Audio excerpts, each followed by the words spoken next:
So now that we're here, what should we do?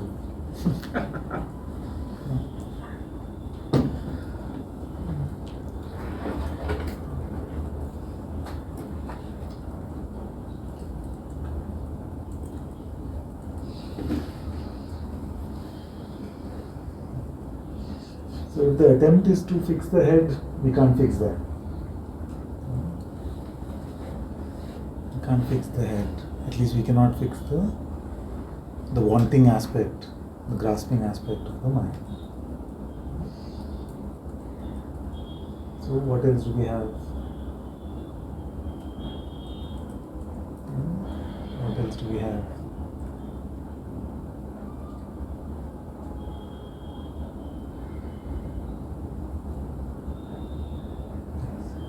So what is here?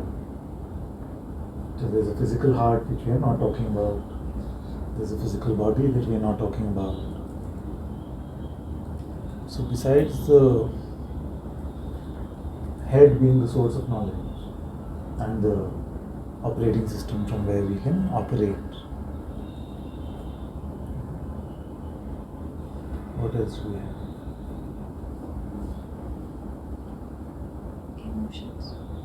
Emotions. So that emotional heart, that physical heart is not the heart that we are speaking about. Good, so not even emotions.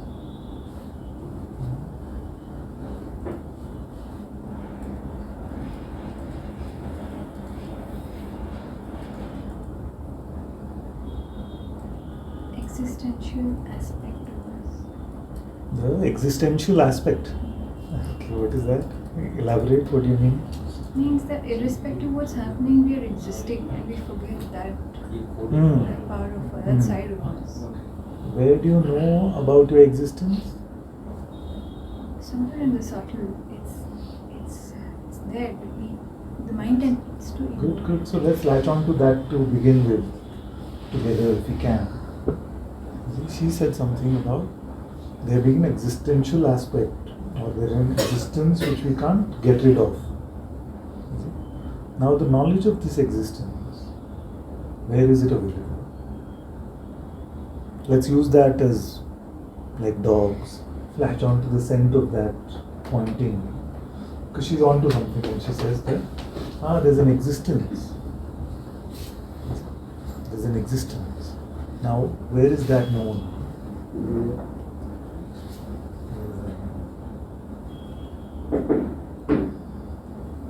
How do we know about our existence?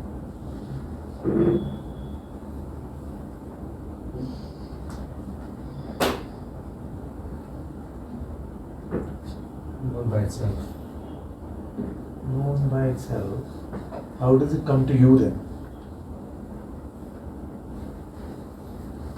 It knows itself. Okay, let's presume that that is true. What about you? You are it, so. You are it, so. You are it. You are the knowing itself. The knowing itself. So, that's. So, this knowledge,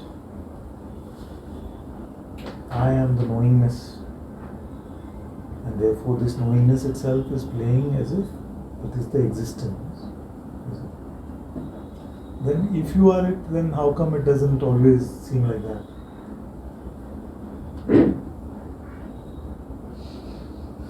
Most of our day-to-day life may not be run as if this is apparent to us. We say, it knows itself, beautiful, no effort, that means effortless. And I am it, so there is no distance. It doesn't have to come to me as if it is a communication. Now, if this is true, then why Satsang? Why is most of the world living as if they are separate individuals, just a body who was born is going to die, and in an attempt to try and collect as much as possible in various different ways, either in a fleshly way or in a materialistic way or in any sort of, even like a knowledge way, trying to collect things as if life is running out. even freedom, even enlightenment. So if this is already true, then why does it seem otherwise? And why do we need satsang? I have the same botheration, but from a different standpoint is like when you tell a child that Santa doesn't exist. Once he knows that, can't go back to believing in Santa Claus. But we are able to go back and believe in Santa Claus all the time. It feels helpless, so I don't know. I really like to understand that. So it's a tough one, because if the child was brought up to believe that it is Santa Claus, see, and it is playing that special role in the world, and it has to do all of this, and it is, then it may not be as easy as buy the child some candy and in a few hours they'll be over it. Because the grief we feel over something, the amount we suffer about something, is to the extent of the tie-up we had with the I identity with that. You see? So a child may be deeply identified with Santa, but for most children it will not become the core of their identity, and therefore then is replaceable in some way. Here we are talking about the very core, which is at the center of all the relationships. So we are not saying step by step, okay, you have no partner, you have no father, you have no mother. You're going straight at the core and saying, you that you thought yourself to be does not exist. And that is a lifelong, or I don't know how many lifetimes long habit. But what I'm trying to do is zero in on that. Can we zero in on the distinction of the knowing of the self and the knowing of ourself as the ego?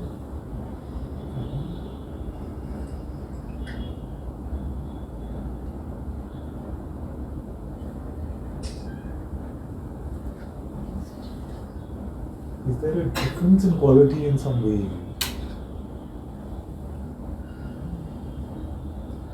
Entirely different. Entirely different.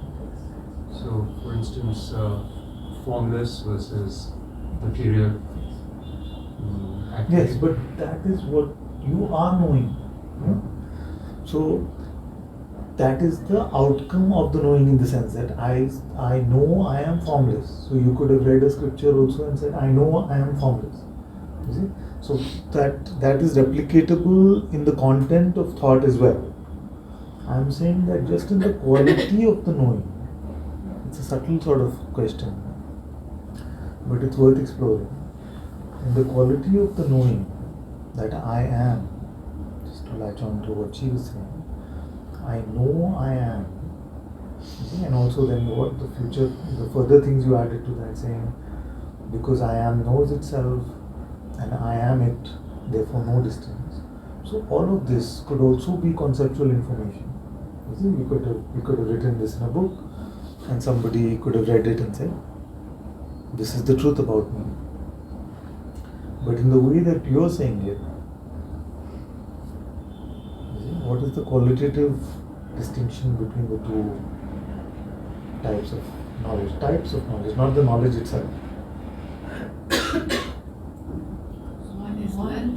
You know by yourself, you can check. I mean, in a sense, if I just learned it, then I would have had to memorize it and I could forget it. But if it is me, I can just look and check, and I automatically know without anybody needing to say anything to me. So you are saying that one is linear in a way. You can only understand one concept at a time. Although the concept may be broad ranging, so it may cover a lot of things, but you cannot really understand 7 things at the same time. But intuitively, can you? So I took a leap, I realized I used the word intuition. Is it linear? Could my proposal be true that as you're being intuitive, as self-knowledge is apparent to you, then everything that can be known is also known? is that to go too far?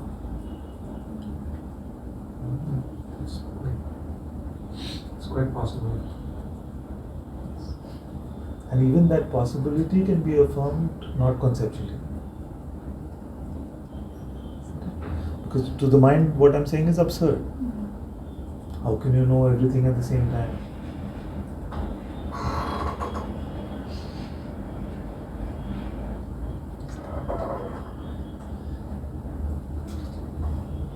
So the mind by its very nature and its proposals are limited. Everything is a definition of something. And a definition by definition is limited. Are we seeing this?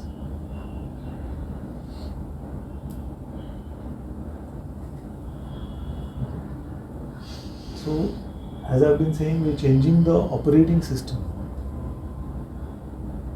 We are starting to see that most of our life we are spent under the signaling of the mind, under the instructions of the mind. But now in Satsang we are being introduced to a different sort of operating system, which is not linear. You see? And even to call it universal would be to limit it in some way.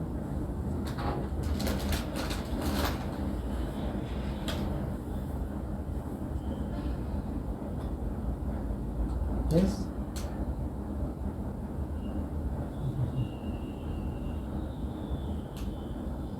I'm speaking softly because I feel like everybody is listening, so I don't have to exert too hard to get the point across. Simply what I'm saying is that we've been operating under a limited sort of operating system, which is the mind, where we know things in a linear fashion, one by one. If I say, find out 27 things in one moment and tell me what you learned, it is not possible because the messages as concepts can only come one by one. Whereas what I'm proposing to you is that in your heart, all that can be attained, all that can be known happens instantaneously.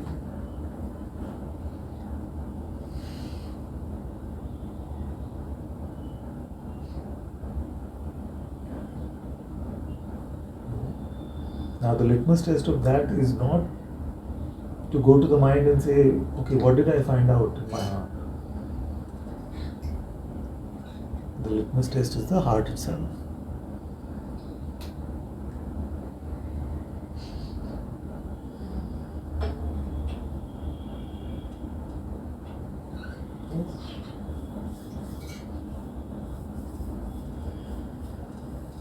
Is it clear to everyone? Let's see if we can take everyone along today.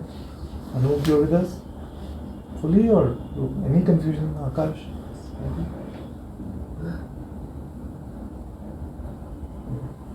Because most in the world have glimpses of this, may even have moments of clarity about this, but really it's not been pointed out this clearly to them, and they don't really recognize except the few moments where the mind cannot defend what is being perceived or make sense of what is being perceived, and the mind falls away. Most of life has gone under the domination or the oppression of this mind. Yes?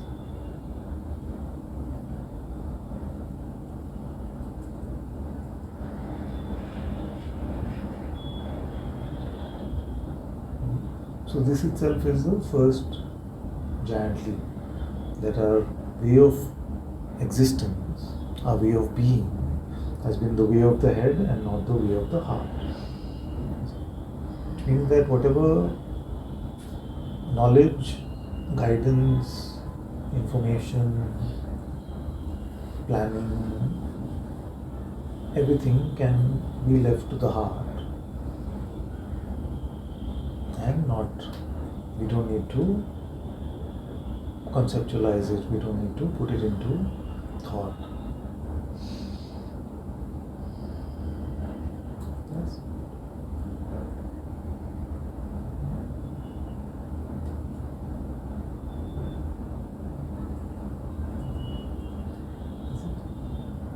Okay, now we're going to take one more giant leap. Because that's how it's coming. Now, and you have to confirm this, that as you move away from the domination of the head to the staying in the heart, the protagonist of the story has changed. Tell me if it is true. Yes. Protagonist of the story has changed. The protagonist, which seemed to be at the center of our existence, it used to be an individual me. Then it is driven by mental narrative, is no longer to be found. Can we confirm this?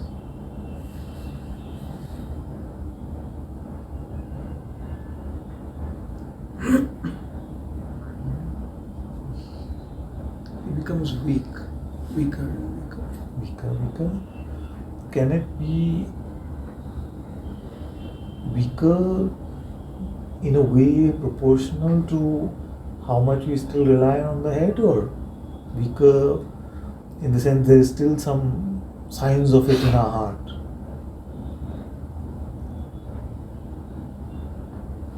Can you repeat how this It will depend on. It's how much It you will depend depend on how much we still may be referring to the head too. We may have made subtly a category. Subtly you may have made a category saying, oh, but this is not spiritual, this is about something about my work or bank work. So for that I need to go to the head, because my heart cannot guide me what to do there. And to the extent we feel like our life still depends on the voice of individuality, to that extent we will still buy into our own individuality.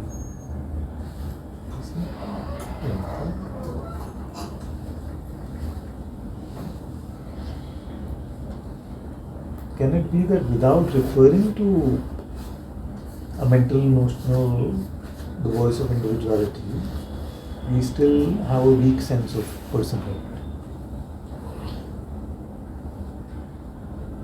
At least not till now. Hmm? Not until now.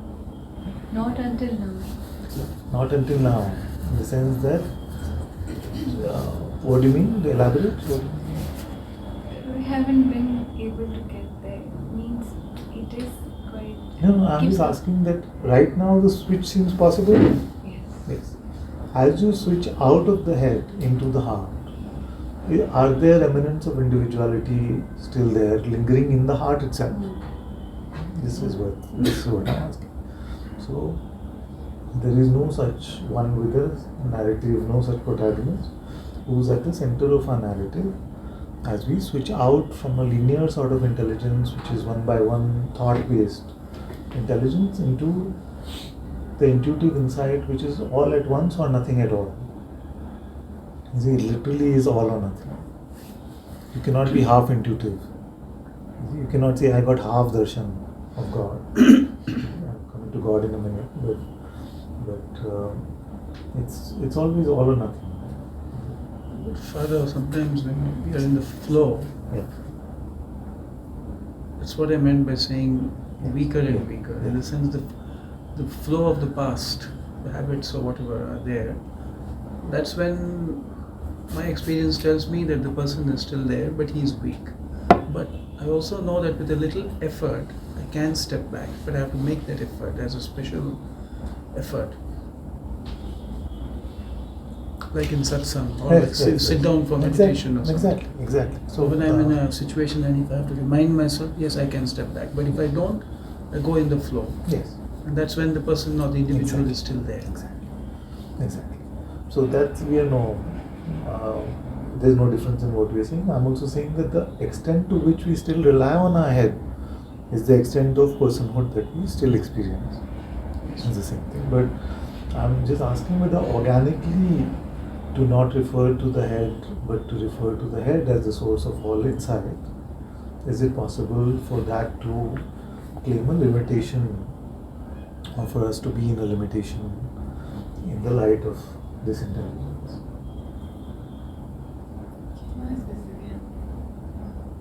Because still I remain when we switch from head to heart, the doubt arises, is it the heart or is it the protagonist, policeman, thief, dressed as a policeman? Yeah, the first step is to clearly identify the qualitative taste, the fragrance of the heart versus the oppression of the head. Identify? So this is very important. This is the first step. And then now follow only the fragrant one. Follow only the fragrant one. Then does the doubt arise in the fragrant one?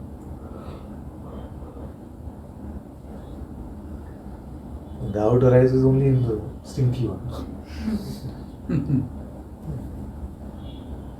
So of course the nature of the one who is now seeming like it is under attack will be to try and fight back, and doubt is one of the instruments of the fight back. He'll doubt everything.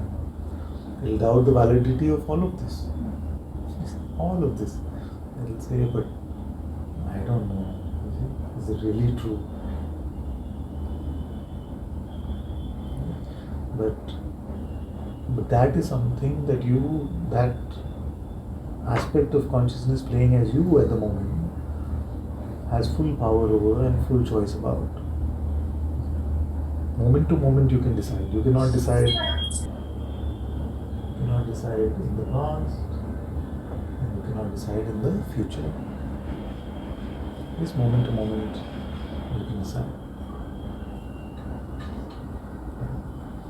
Firstly, let me go back to the first point itself, because that is a radical one. And in smaller gatherings, I feel like I want to really take everybody along.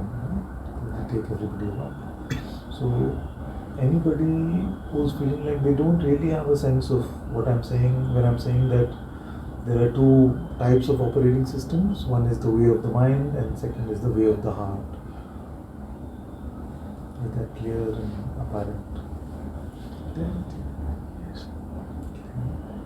Now you can notice that the point about the stubbornness of individuality to fade away completely and the doubting nature of it, all of that comes still from the old operating system. It does not come from the new one. And there would be no point in saying all of this if you as consciousness did not have the power to take the call. Did not have the power to switch out from the head to the heart, then all of this would just be an academic sort of research. But it's not academic research, it's actually the only alive decision that you can make. And Bhagavan said this in so many words. He said, if you think you have a choice, then make the choice to step out of the stream of your thoughts.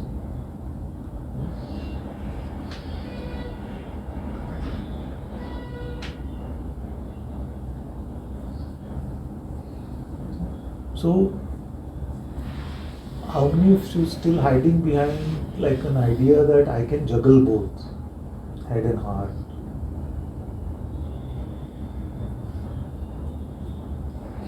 Somewhere subconsciously, not Subconsciously aware. that's too Freud for us.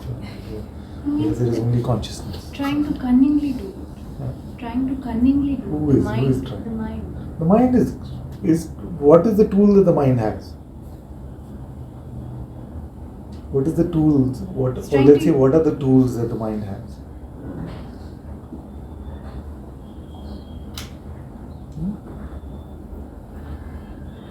It's a great sculptor. No, it's a great sculptor. We have to give it that. That it can sculpt a thought with great precision, like an arrow, which it feels like will hit the mark of your belief. We're not even talking about attention right now. So nobody is doubting its sculpting capabilities in terms of how well, how intricately it can sculpt a thought, like a doubting thought, any type of thought. So it's a master at it. There's no doubt about it. But besides the production of that thought and the arrival on the screen of consciousness, can it do anything? It can only give you the most masterful looking design. Produce.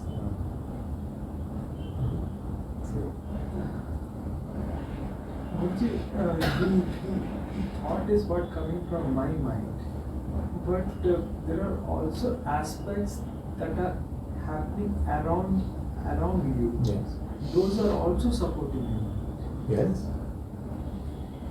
Yes. And those are.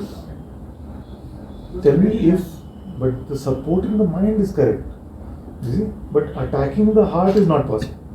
Yeah. That You is see? not. So let's look at it closely, because this can be important, because many feel like if you roam around in Tiruvannamalai, so many will talk like this. They will say, no, now nothing my mind says bothers me, nothing my mind says. No, but it's the people around me.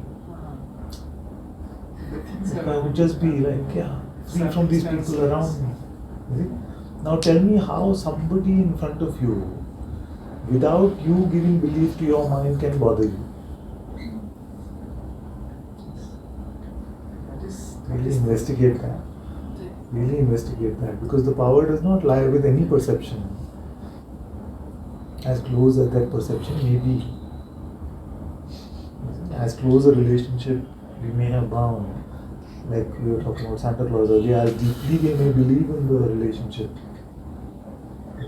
It is not the appearance of that or the non-appearance of that itself which can cause suffering. It is only has to go through belief in the mind.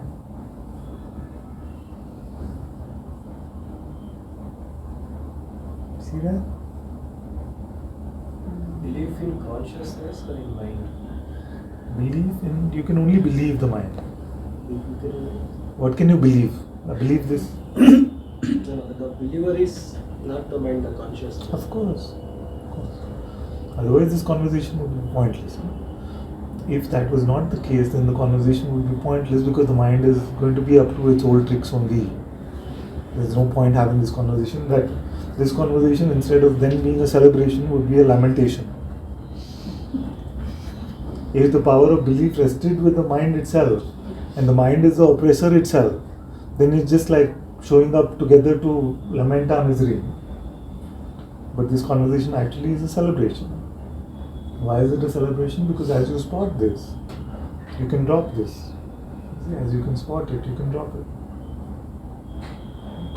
So belief rests with consciousness. The power of belief rests with consciousness.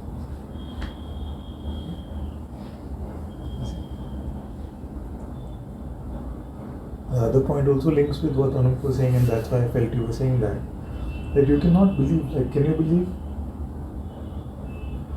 Just believe this. Can't. You need a signal, you need a concept, you need a narrative, you need something, some label, something to believe. Your perception you cannot believe or not believe, it does not apply at that layer. So that's why I'm saying people around you, they may say whatever, they may do whatever, but you cannot suffer from it unless you believe a thought. That's a great reclaiming of power. So, Father, belief comes from where then? It comes from the you mind as itself? consciousness. No, my dear. That's the main thing. That's what I'm saying. This conversation would only be relevant if you as consciousness did not have the power to let go of your belief, to not identify. If the mind is producing it and it is also believing it, then nothing. No? Then we can just sit and moan about it. Then there is no tools being given to you. There is no freedom being offered to you. Then you just have to moan about it and say, when will this mind stop troubling me?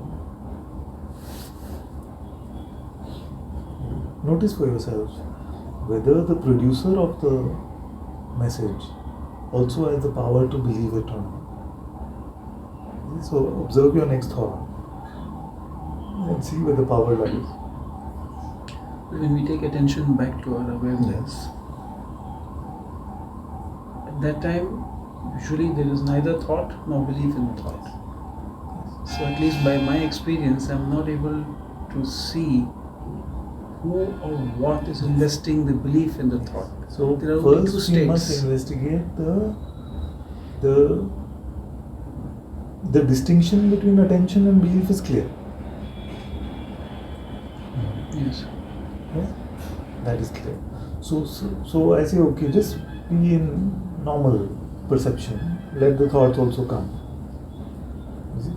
Don't do any sort of practice where you're moving attention away from something or into something else. It's normally.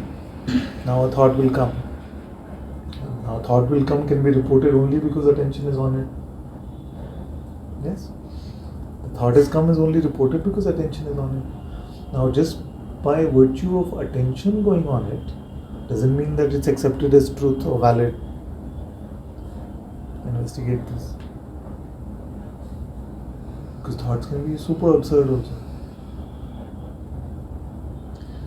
Yeah, the moment attention is directed to a thought, either there is belief or disbelief. But they're that is from the not a same there is. family. This is good. Thank you. So, Either we reject the thought or we accept it. But both You go do. hand in hand along with attention, is it not so? you either do it, no? Isn't it? So that's firstly it's two steps. You see? They may be like Siamese twins and seem very closely bound, but attention on thought and belief in thought.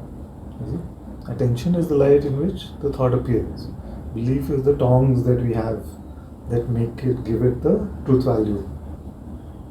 You see? So it's like the conveyor belt is there, the bag comes, that is attention. Bag comes is attention. The picking up the bag is the belief. Notice if it is like this. If by virtue of bag appearing, the picking up happen, you see, organically, then this conversation would be pointless.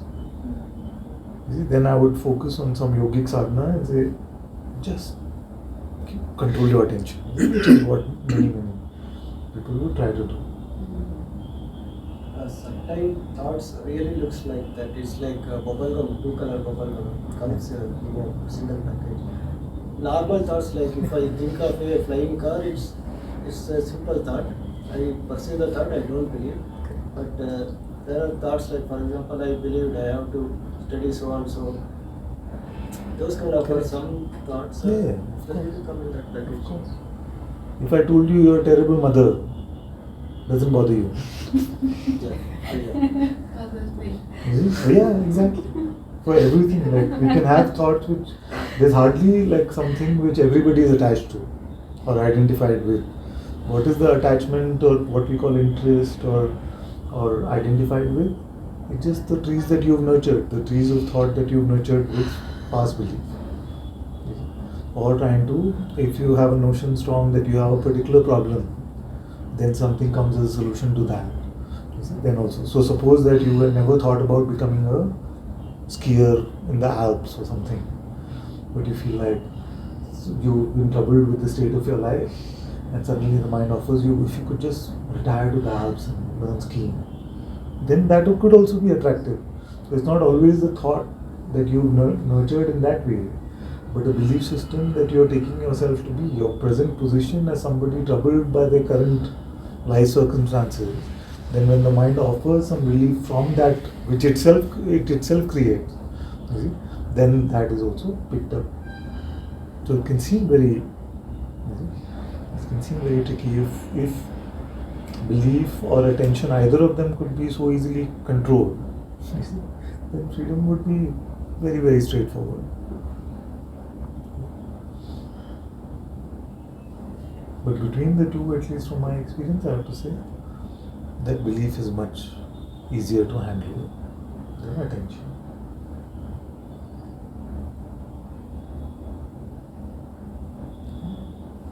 Together? On the question of a heart or living from the heart or mind,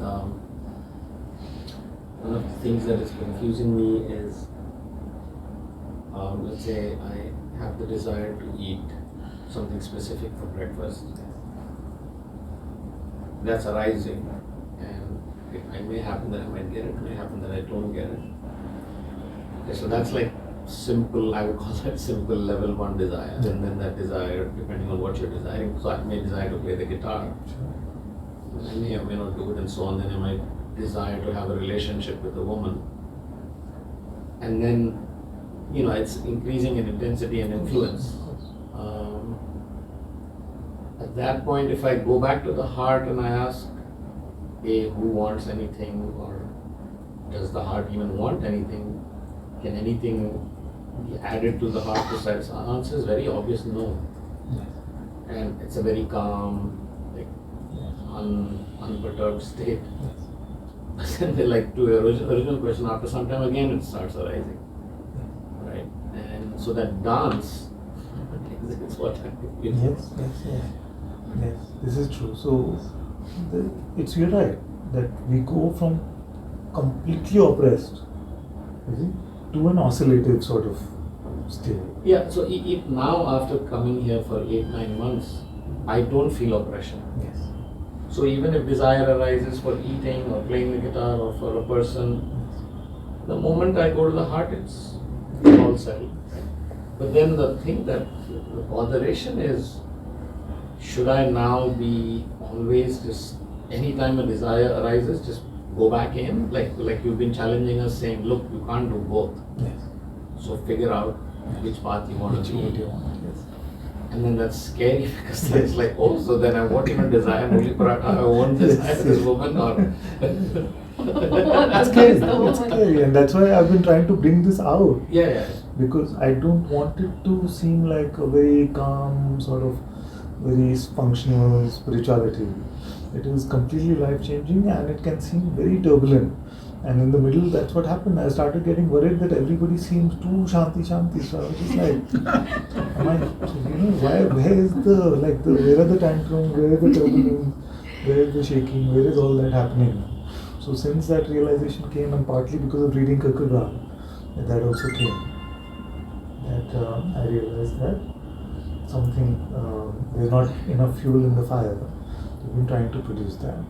So, but your original thing that you were saying, I was telling another child that what we are sort of doing at the moment is that we are living in the world and glimpsing at the heart.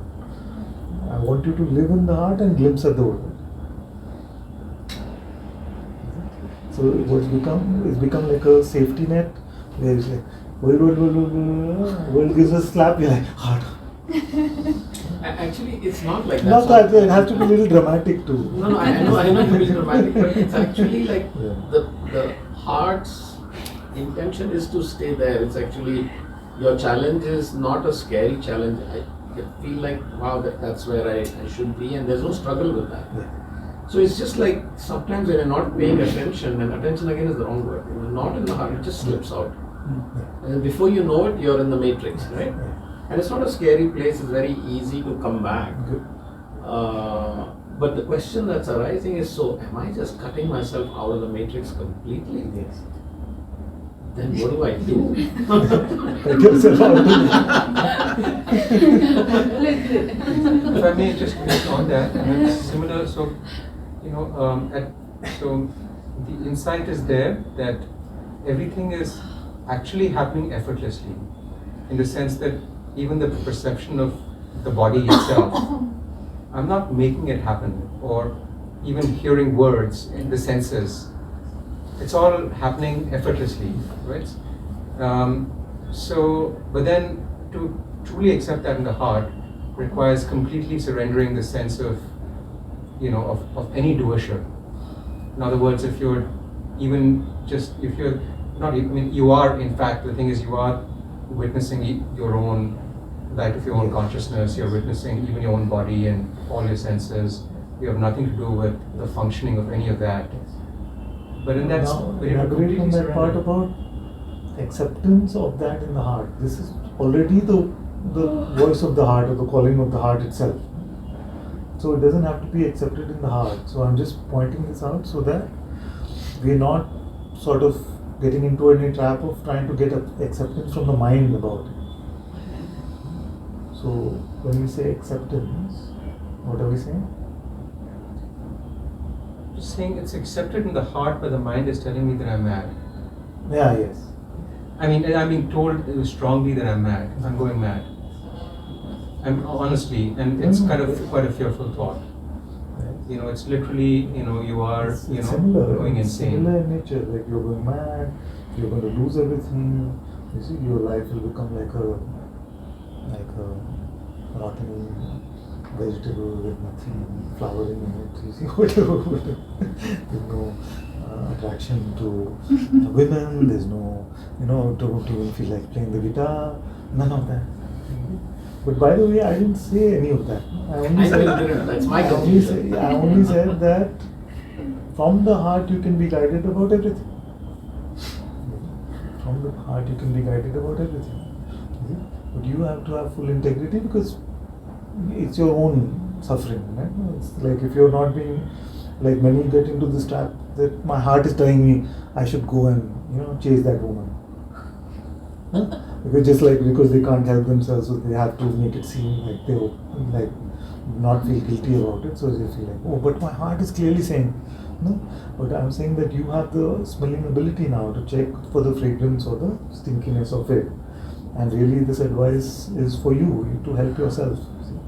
Because I'm not going to take a classroom and say, oh, you did this, you followed your own. You see, your own suffering is that test for yourself. So, the most auspicious relationships can come out of the heart, and relationships which may not understand are auspicious may come out of the heart. Like the guru-disciple relationship is purely from the heart. Why should this man be sitting here sharing all this absurd sounding stuff? Because somewhere you recognize in the heart. So I think why this confusion is happening is I'm using the litmus test of, and again it's checker mind unfortunately. So maybe there's a way out of that, is whether it's to play the guitar or to go see this woman. It's like, oh, if you have this and you know that the heart doesn't need anything, and you know it viscerally and you experience it like he was saying, then what is this that's going on? And so then I'm therefore must not be in the heart. Yes. But all of this is just the mind. Yeah. So it has presumed already that the heart doesn't want anything. It is presumed already that the heart doesn't want anything. But sometimes it can want the highest sacrifice from you. And that is why Buddha left his kingdom. And so many. If you look at any sage, any master, you will see that is not true. You can be guided from the heart in a very strong way. And that is why this surrender has to be at all costs. So once you take away that presumption that the heart will never want anything anyway, so what's the point? Once you take that out, then you really meet the fire in this. Because you actually can never predict what the heart will want in the next moment. And that is very scary to the mind, because the mind has made all this linear life, all this security, built a house, built relationships, friends, all of this thing. And the heart could next moment say, out of here. Move to the Sahara Desert or something. So this is the fear that is very natural as the movement from head to heart is happening. So it's good, don't fall for that trick where the mind itself will say, but the heart won't want anything. So then you only got me. So let's figure out. It's not true. So Father, you're saying that the intuitive prompting may prompt you to do something drastic. It's possible, something that is socially very unacceptable or uncomfortable. Absolutely.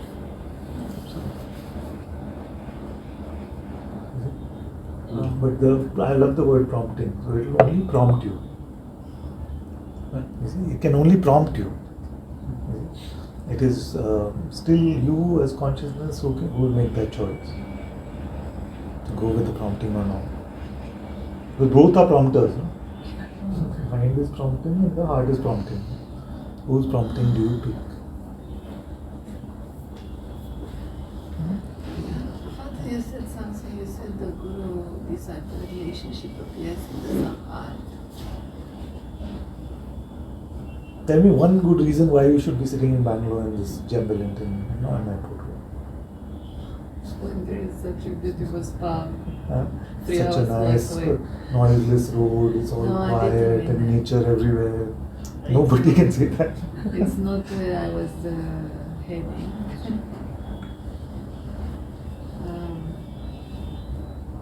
But that's what I was meaning when I was A saying that relationship involves two. a relationship involves two. This is a relationship of one to God or one to everything. It's not a one-to-one relationship. And I don't even mean, that the master will have many disciples. That's not what I'm saying. You may approach it as one-to-one, but actually it is not one-to-one, because if there's still one strongly held here, then that is not a true guru anyway. That's what I'm trying to. So it's like, and one of the features of a guru-disciple relationship is like trying to grasp onto air. Because you just can't grasp it. Because in the world you play little games like this, play little game like that, center onto the relationship and you can get a relationship going. But with the master, one day, oh, I love this, I like this one. No, I don't like this at all. It's all ulta pulta. You cannot do it. That's the greatest gift, one of the greatest gifts. One of the greatest gifts. And the master doesn't want your relationship first. He wants you to listen. Listen for what? So that you can find what the master has found. Because there's no greater gift, there's no greater, there's nothing else actually that the master has to offer. So,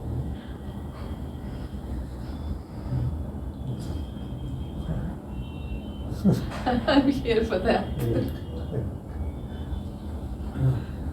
Can you speak a little more on, and maybe you have done in the past, I probably don't remember, on desire arising from heart or mind or both, or are there kinds? Like, so, the proposal of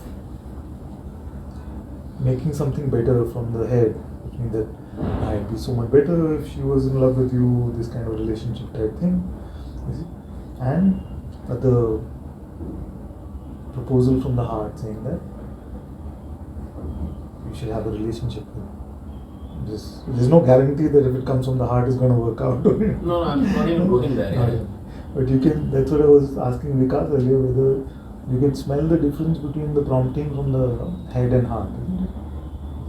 So that which comes from the heart you can unwaveringly follow, and that which comes from the head you must never. So desire could be coming from either portal, so to speak. Yes. Yeah. I mean the word desire, if you stretch it out a bit, yes. Guidance we can call it.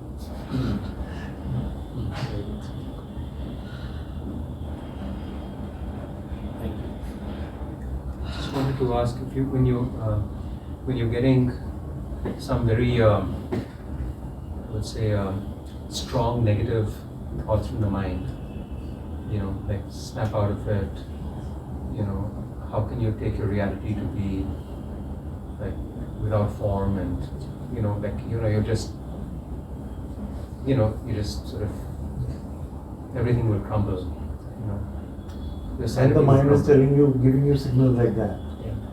Then Satsang is refuge. Satsang is one refuge. The inquiry is a refuge. Surrender is refuge. So all the pointers in Satsang are actually the refuge or the antidote against these mind attacks. The mind's nature is to attack, and it tries to find the most appropriate time to attack.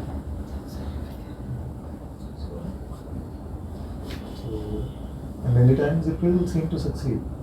So what is it? What should our approach be when it does succeed? The moment you notice it, retreat back into your heart.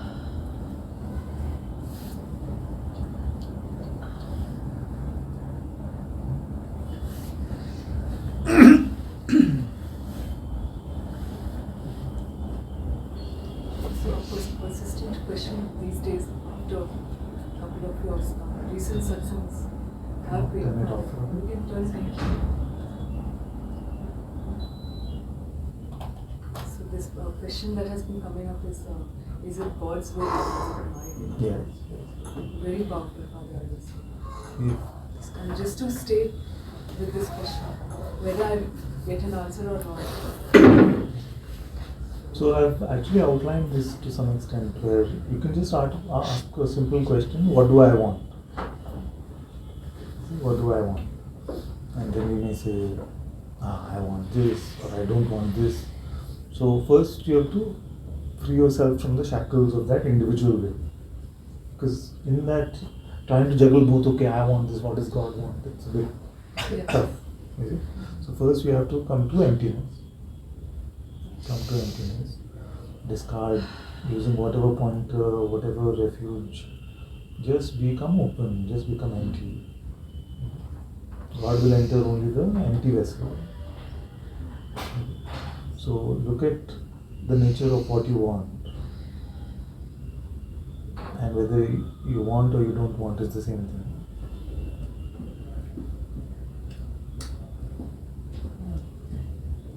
Return to your heart, return to an emptiness, return to opening empty.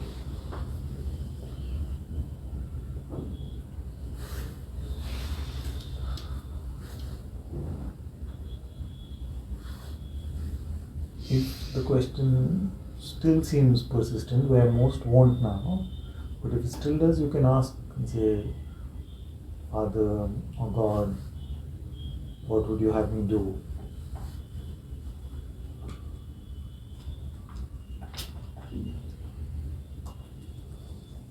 So either in the light of this inquiry, you will find that staying in the heart, staying in God's light, everything starts to move on its own.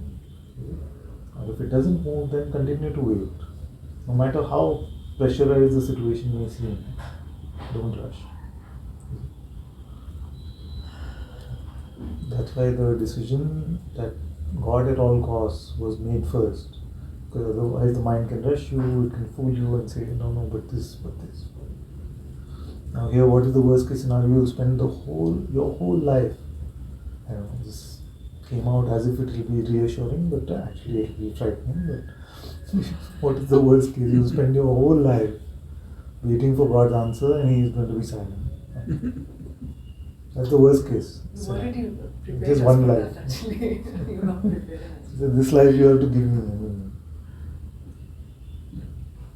Father, one thing here. There is awareness and content of awareness, whatever awareness is aware of. So where does God come in here? Awareness and content of awareness, in the sense that if we look at, like we can play, because God is a label, you can place it where you want. Usually in satsang, we have placed it at the first breath of awareness, which is consciousness, like I am. This is like I woke up. This being, this consciousness is what we usually call God. So we may call awareness as the absolute, the rising of being or consciousness as God.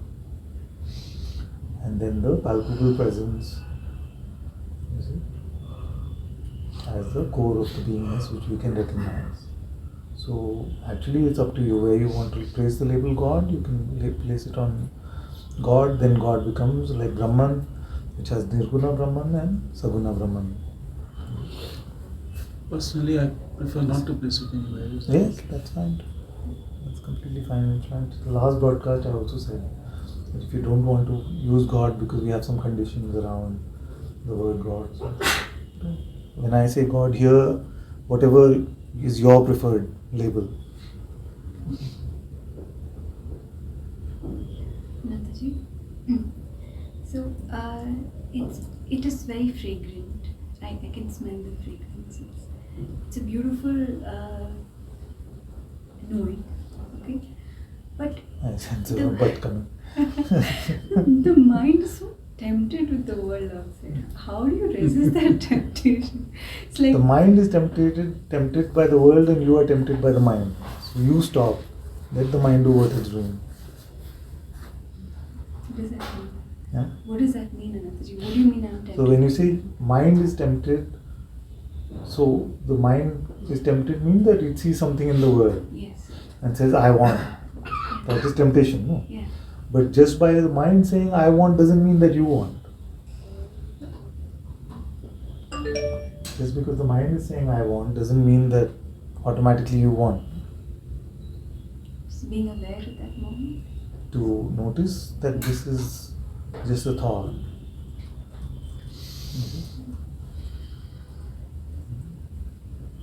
So, just a quick recap for you, because maybe you joined at a stage where I was already starting to presume that everybody's heard this before, and so some of you are newer. I can recap this. You heard the ATM example from me? So, suppose we were in an upside down world where everybody was always peaceful and free and living in the light of God. But then somewhere something came where you said, I want to also experience some misery, because all this contentment doesn't seem like so much fun all the time. So how do you get misery? So you go to a special satsang where they teach you how to get misery. So suppose this was that satsang. I say, misery? You want misery? What do you have to do? You have an ATM machine that you don't know about. Like in satsang we are saying, you have a heart that you don't know about. Then for those you would have to say you have a mind that you don't know about. You see, what is this ATM machine? The mind. It is the anytime misery machine. ATM, anytime misery machine. So how do you approach this ATM machine? How do you use it? First you put your attention to it. You see? Putting the attention to it is the ATM card, which means attention to mind. ATM card. It's like this whole technology was built to use in a satsang example. So you put the attention to the mind card. What happens? By putting the card you get, or you have to do something else. You have to. You have to put what? PIN number, personal identification number, which is nothing but identification or belief. So if you give attention to the thought, if you give belief to the thought, then you have unlimited misery available to you. But try doing it without these two steps. You cannot do it. You can try without putting attention, so you may put attention on a chant. You say Ram, Ram, Ram, Ram, Ram, Ram. You cannot suffer. If your attention is fully on it, you cannot suffer. And that's what many practitioners of spirituality in this country and others do. They will find something else to focus their attention on. So you can focus without attention. Then you can see it with attention but no belief. So all the thoughts can come. So that is Zen. Keep your front door and back door open. Thoughts are visitors, don't serve them tea. If the attention was not on it, then they would not be visitors. You can claim the visitors are there, but you are not serving tea means there's another step. That answers Vasu's also earlier question. That you are the Zen masters have said, keep your front door and back door open. Thoughts are like visitors. Let them come and go. Don't serve them tea. So if it was about attention, then you would not see them coming and going, because your attention was on something else. But what is the process of serving tea? Exactly. So this is how you identify. So when the mind says, I want this relationship, or I want this donut, whatever the scale of the wanting may be, then just by its proposing that it wants this, that means your attention has gone on it, doesn't mean that belief can also go automatically. Who decides that? You as consciousness. You as consciousness. Because you are consciousness. So when we said the first printed book to come from here will be Consciousness Speaking with Consciousness. This was just a reminder of that it is consciousness reminding itself in this strange leela that it has the power to not accept what the mind is saying to be true. That is the power of belief. Okay? And that's what we were saying earlier. If the mind itself was then the proposer and the acceptor, then both sides it is there. There's no scope for freedom. Then what you could only try is the yogi practices or the things to try and withdraw attention. You see? But it's not like that. Both the locker keys of attention and belief have to be turned for the locker to open. Fortunately, in this locker there is only misery, so you don't have to open. But you are starting to recognize that it is to be miserable that takes more effort. You should do attention, belief, there's so much work. Ask me if somebody said, not even the suffering that came from the acceptance of the thought to be true, but if somebody said, I have to sit and believe all my thoughts all day, you see, but they would not hurt me, even that would be so much effort. Oh yes.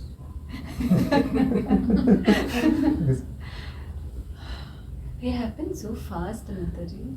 Yes, that's So a usual thought from the mind and reaction as a defense to what it is just heard. Yeah. You see? So that's what I said, it's a master sculptor. You see? And because I've heard these tricks now for a long time and I'm very familiar with the usual responses, so very fast also implies a automaticity. So when you're trying to say fast, you're actually trying to say it's automatic. Yeah, it's automatic. Correct. You see? But it's not. Correct. So the mind will say it's very fast. Yeah, I'm not denying what you are saying because yes, consciousness would have the power. So see how quickly it created it, but it's very fast. Yeah. But that thought came slowly.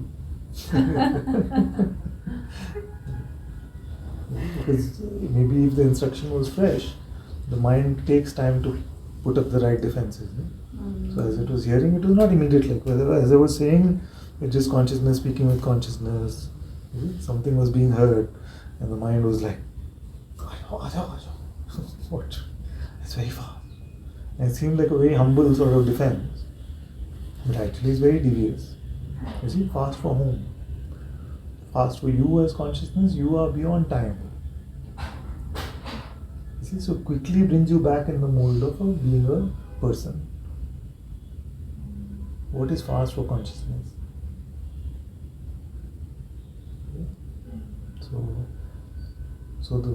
This is good. So good we did this recap because I haven't done it for quite some time. So these are the basic building blocks of what I'm then saying. These are the basic building blocks, because if that space is not there, if you're not seeing the mechanism by which the mind has a hold over you, then it will keep telling you stuff subtly and try to interfere and make this, like Guruji says, you make chocolate cake but it will mix mud in it, you see. So in satsang what you're hearing is life changing, but a few interpretations and additions from the mind can just change the whole construct of the painting, you see. And that's what it attempts to do. Say like in your case also, but heart can't want anything, but I don't want to lead this kind of insipid life, you see. But it can want. All the sages have been commanded to do great things from the heart. So that's why many times I say don't add anything to what I'm saying. Don't add anything of when I say of your own at the moment, it is from the mind. Don't add anything from the mind to what I'm saying, because it has this very sneaky habit. You see, I'm saying, the right way to understand what he's saying is like that, you know. And very soon, if I ask you like 3 weeks later, what did you get? You were saying something which is completely different from mine. No? It could play like that. Just small, the circle is going this way, just change the angle a little bit. It changes the shape completely. And this is the thing, that this is one of the mind's sneakiest tricks. It will be the interpreter of the words of satsang. You see? As if the intelligence of the heart, which is sharing these words, is not enough. This is what I understood out of it. And this is a kind of a deprogramming, because in class, like in good schools, we're told to make it our own. You see? Just make it your own. What did you understand out of this? You see? It's not that. You have to just follow, because everything that's being shared is like a live experiment for you to do. You don't make an understanding out of what I'm saying. Just check live. Just check live. Yes. the operating system, the difference in the older way of operation, which is mental operation and slavery, moving to the intuitive light, moving to God's light as the guiding light of our life, which is the only stability that we can get. So I'm returning back to the older track now. Why is this important? Because if we base our life on things which are so flimsy, then our foundation is weak. See, on the appearances through our senses, that's so weak that nothing comes and stays. And also with our mental constructs of what we like, what we don't like, what should be done, what should not be done, it's all flimsy. And that's why most of humanity is spending all of their time in this sort of very flimsy and anxious sort of mode. There's no real strong foundation to our life till we meet it in our heart. It's very beautiful because it is constantly ever available. It will never desert you.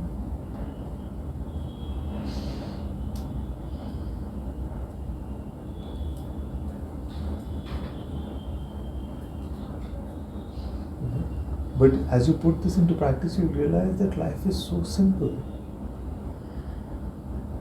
You don't have to plan.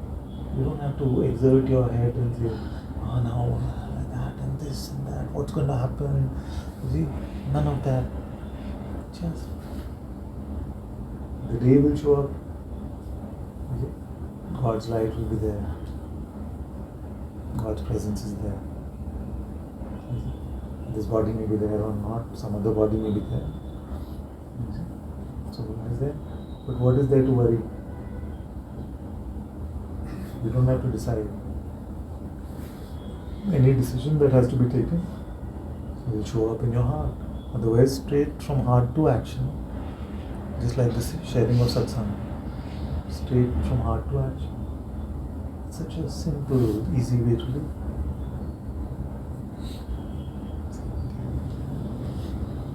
So then there is no, you can't really classify an action as a right action. There's no right or wrong. There's no right or wrong. The right or wrong, good and bad, evil and things which the human arrogance tells us that we can determine. We actually can't. Yeah, and definitely can't better than God can. So I'm not saying we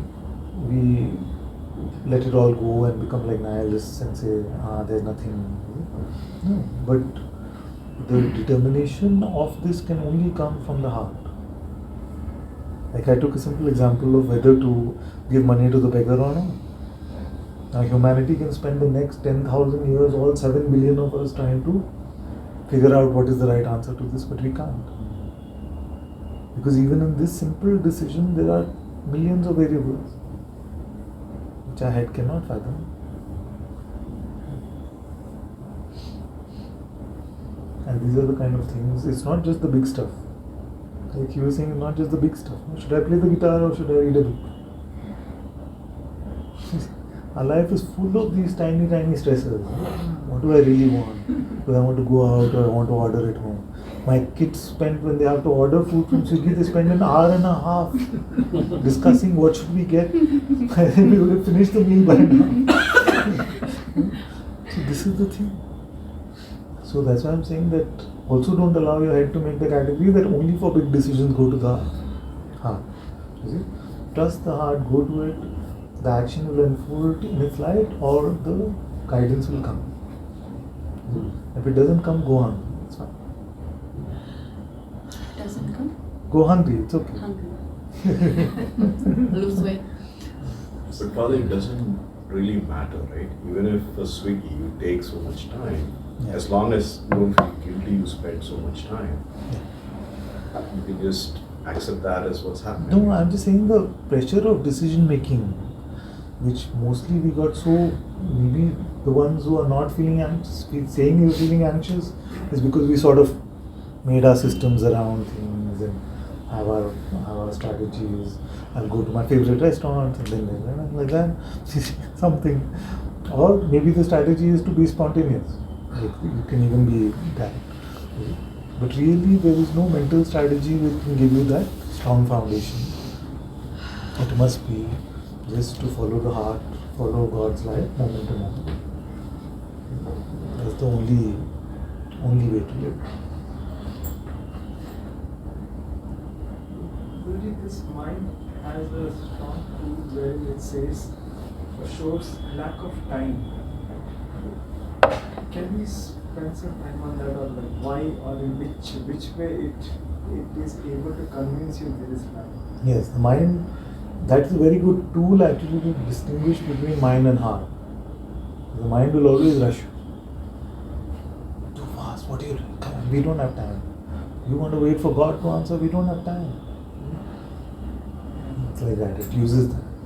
But that is why first I made a deal with you saying that, what is our deal?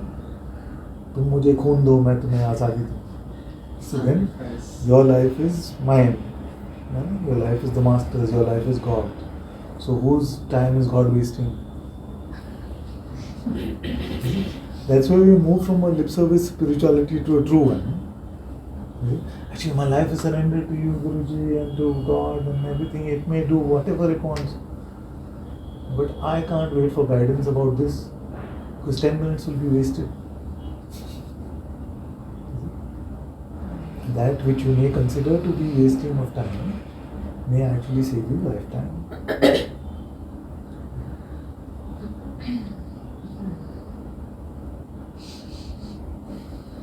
Like I took some examples of this and I said that suppose Guruji had not followed his heart and quit his job, all of us may not be sitting here today. If his mind has rushed him and said, no, but you have to take a call and take the right call because you have no money and you have to follow that. If there's so many examples of if Bhagwan had felt rushed when he felt like he's dying, then he would have rushed to his mom and said, take me to a doctor, I'm dying. But he followed his heart and the heart said, if I'm dying, I want to see you. We are sitting here because of that. So many generations later, 120 something years later. So that's an important thing. Now, and this sort of is a good segue into the second aspect of what I wanted to say. So this is the only strong foundation for how to live our life.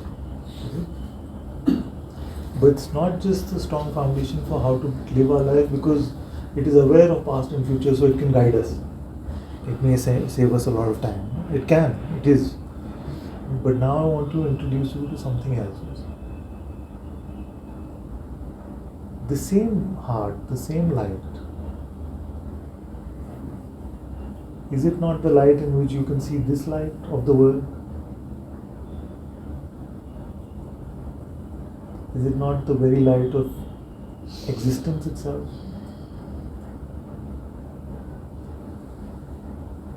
So the Sadguru presence, the presence of God within us, God's light, is not just a guiding presence, although as a guide itself it is the only true guide that we can follow. But this very light is also the creator, preserver, destroyer of this waking state. Where does it come from? Bhagavan asked the question, in whose light do you see the light of the sun? If we say the light of the sun is the biggest light, but in whose light do we see even that? In whose light is the dream state projected, if you cannot admit that about this so-called waking state?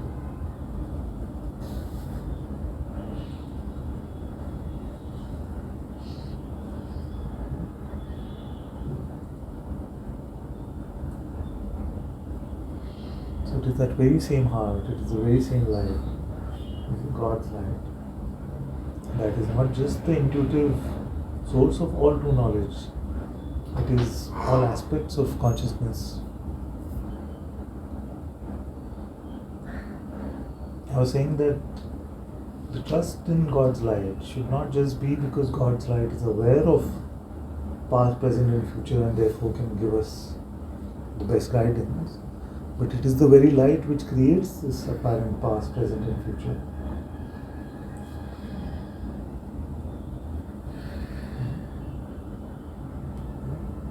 So, if you go, and the past, present, and future is not as straight line and set in stone as we might believe it is.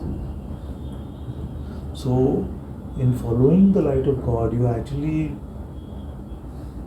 changing the structure of time and space itself.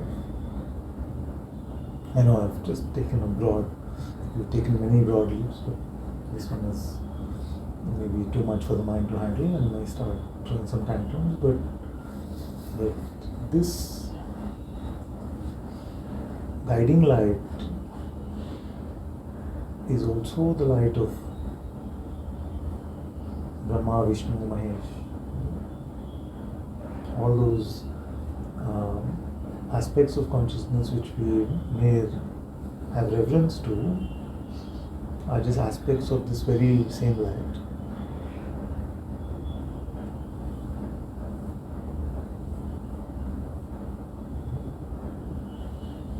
So, as you're moving away from the older way, the way of the head, to the way of the heart, you're changing who this is about.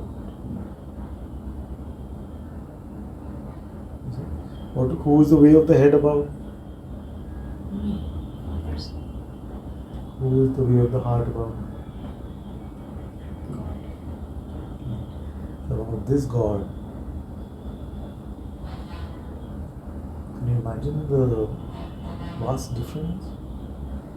Moving from such a limited, not even grain of sand, to that in the light of which the greatest aspects of consciousness that we may be in reverence to, they appear and disappear in that light. That is what we are going to for guidance.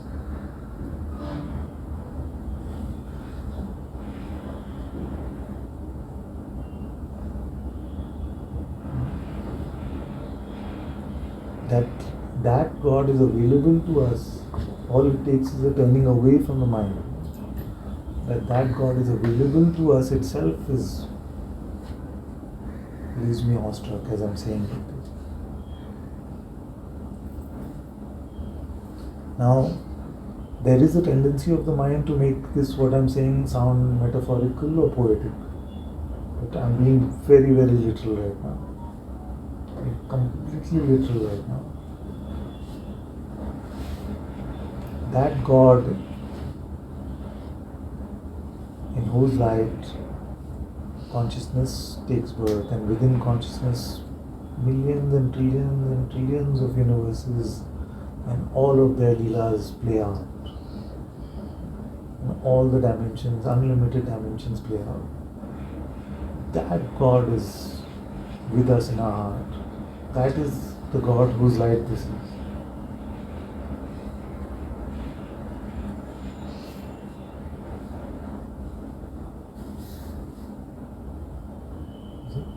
That which is completely unfathomable, unimaginable to the mind. Unimaginable in every sense, no matter how vast a painting you try to make.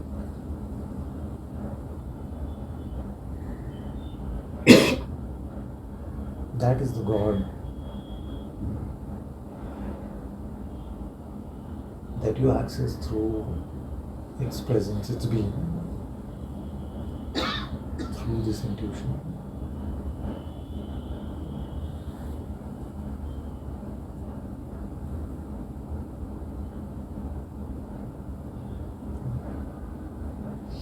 If you get the enormity of what I'm saying, your inclination to hold on to this measly me should get nullified.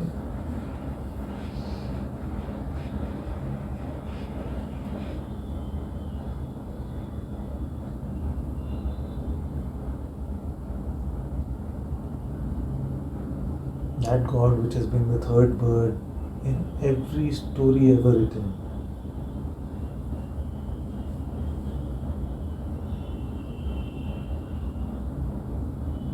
That God's presence is in your heart. that God's light is in your heart,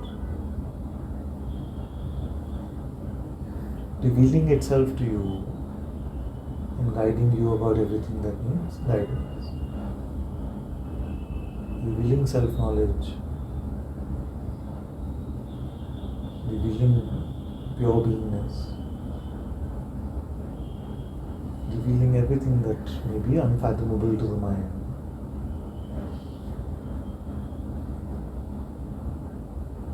How can we have such magnificence and enormity in our heart and still pick our mind? That is the power of Maya.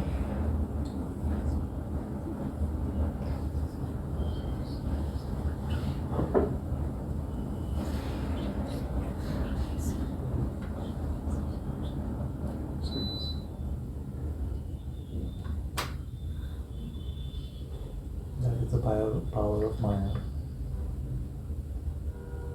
That Brahman, to which a human being is nothing at all,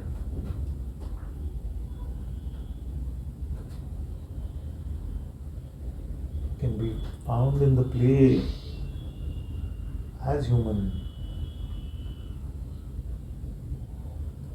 within the intuitive light, within the Sadguru presence, within the presence of God itself.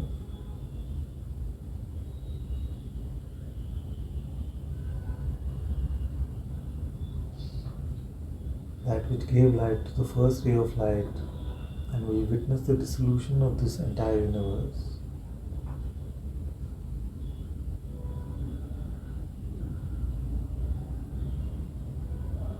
That is the light. That is the one whose light is in your heart.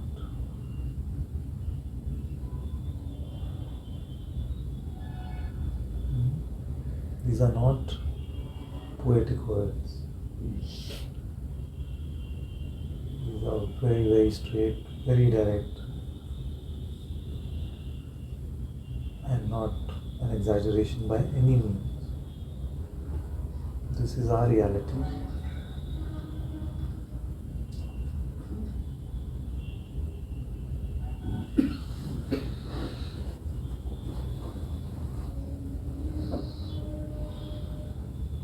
Maya is the power to pick the trickster over this. What a massive Leela God itself is playing on us, on itself.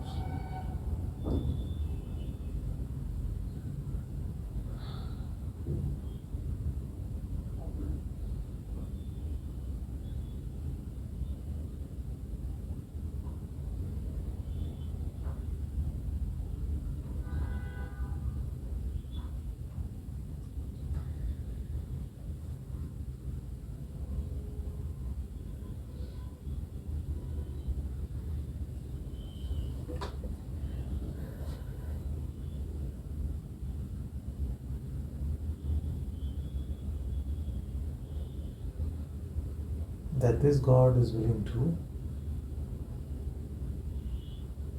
respond to our prayer.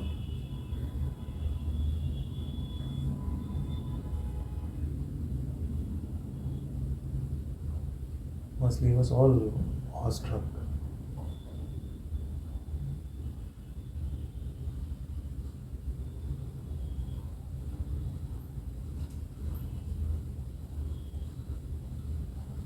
But don't ever believe that it is an entitlement.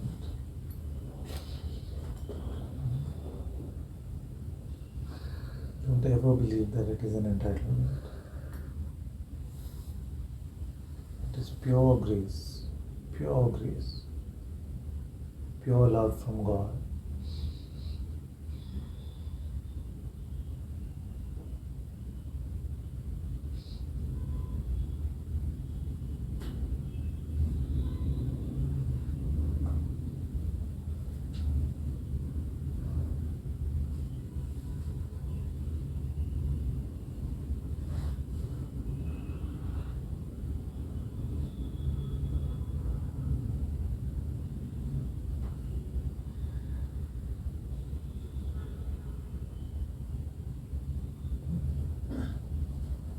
So because the greatest force in the universe, and that which is actually beyond any force and not force, any being and not being, is available to us in this way, available to itself in this way. The mind has one big trick up its sleeve now. The big trick up the mind's sleeve is the spiritual ego.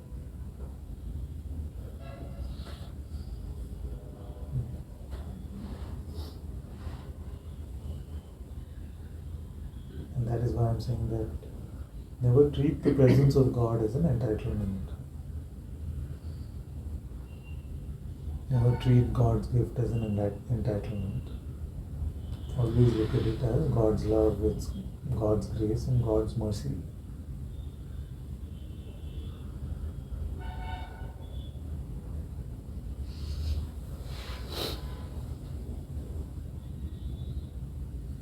Never take it for granted. All that we have achieved, if at all anything, that has been through God's grace.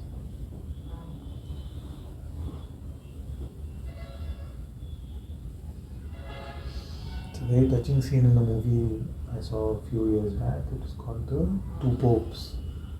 I don't know if you've seen it. Very touching scene where the older Pope who's retiring and handing over to the new one says, as a young man, as I was growing up, I could hear God's voice. Now I stopped hearing it. And that's why I want to actually hand over. So, never take it for granted, never get into any specialness. Because that is the very shadow of the spiritual ego itself, will be the shadow which will make it seem difficult to hear. Will make it seem impossible to stay in God's light.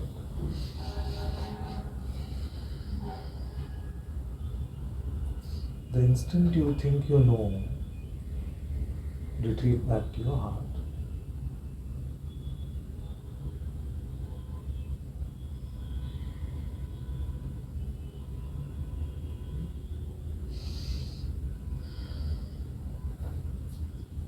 To this day, every day I am realizing the depth and beauty of being a servant of God. Just because God, in God's grace, allows us to experience the oneness of it does not mean that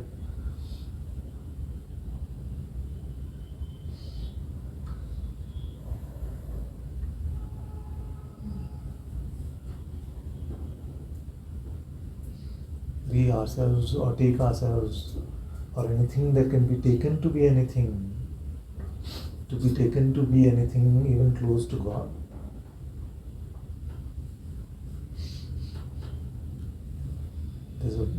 There's an infinite difference between the seeing in your heart versus our claims in the head.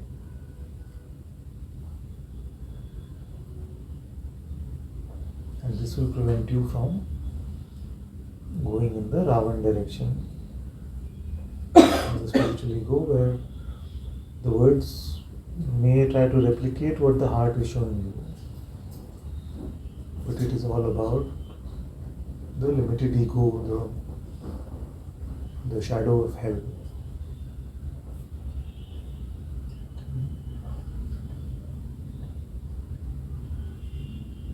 There's only one posture available if you are discovering God's light in your heart. And if you can still take a posture, that only posture is to be in service to that light. Not as a claimant of that light, not as the owner of that light, not as that light. If there's a posture still available, just take the posture of being in service to that light. Of course, to be empty of all positions is the best.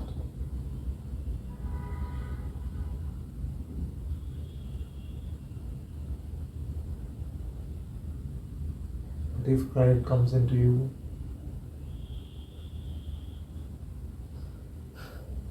is the biggest danger you will encounter on this path?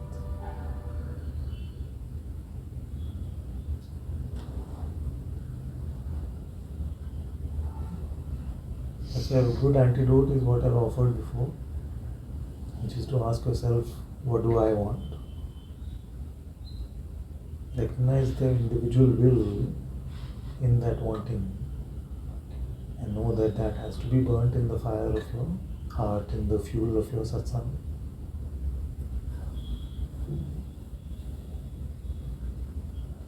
Otherwise, my loves, I'm telling you that there is no greater defense for the ego itself than Advaita itself. No greater defense for the ego than our past spiritual experiences.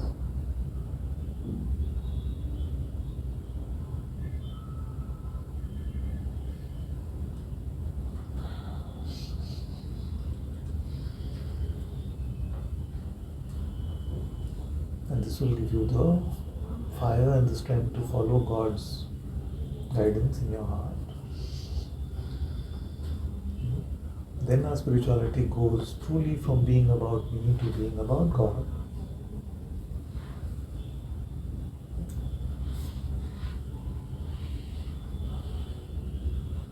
Many of us may still be under the pretense that this spirituality is to help them.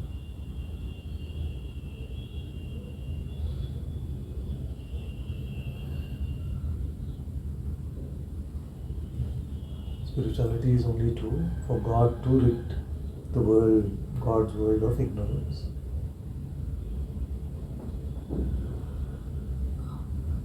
To replace avidya with atma-gyan. To replace the darkness of Maya with God's light.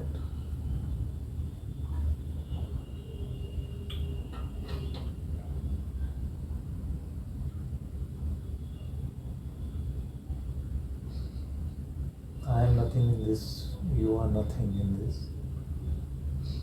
We don't even exist.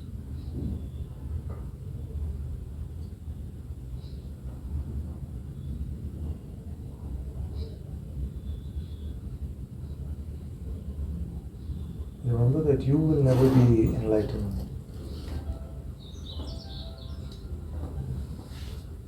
It's not you that is going to be enlightened. It is only when you get out of the way that the light shines through. That is called enlightenment. When you get over yourself, when you get out of the way of the light in your heart, that is enlightenment.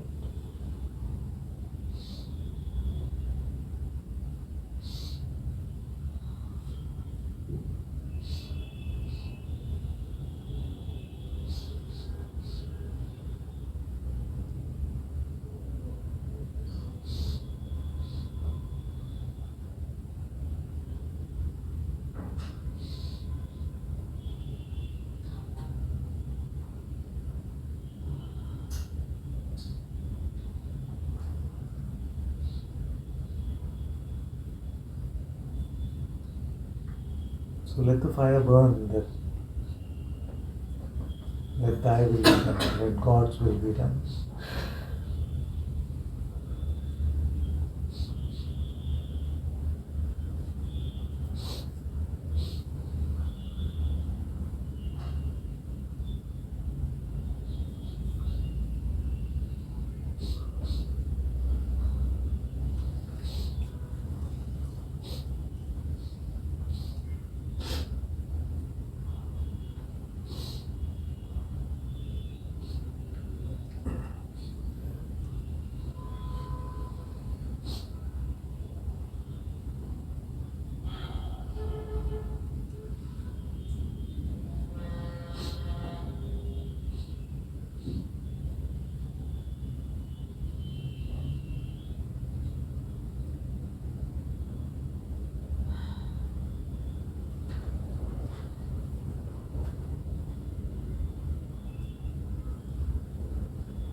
satsang is for your heart to to be in communion with God.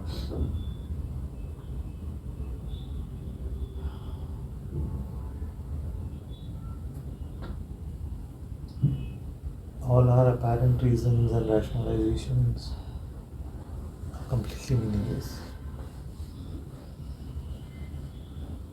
Completely meaningless to your being here, the outcome of your being here,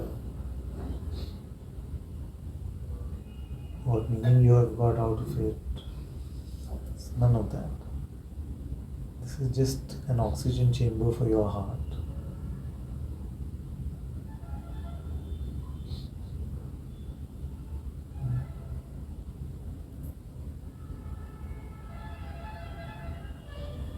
It's where you hand over charge to God's light. You allow yourself unburdened with self-image and projections and desires, to allow your true light to shine through.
This new way of life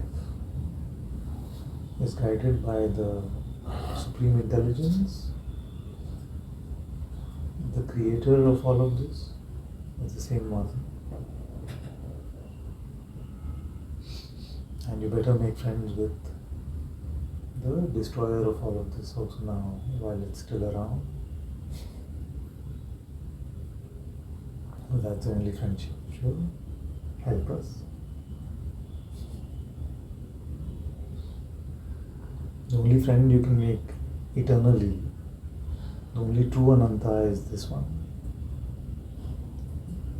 Ananta is the timeless one.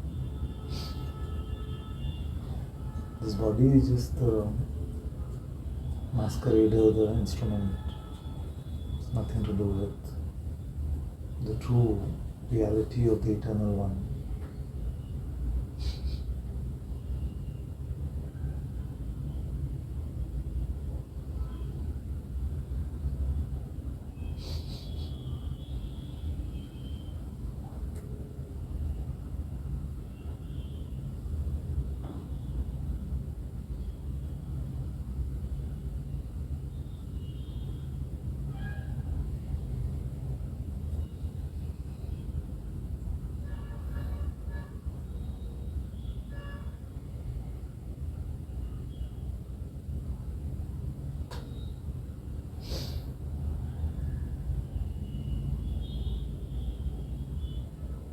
Bring your fears to the light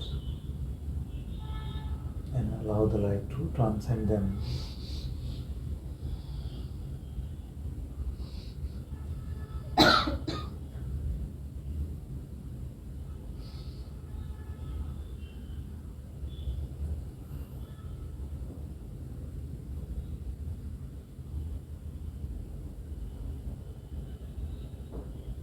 The switch over from God being for me to me being for God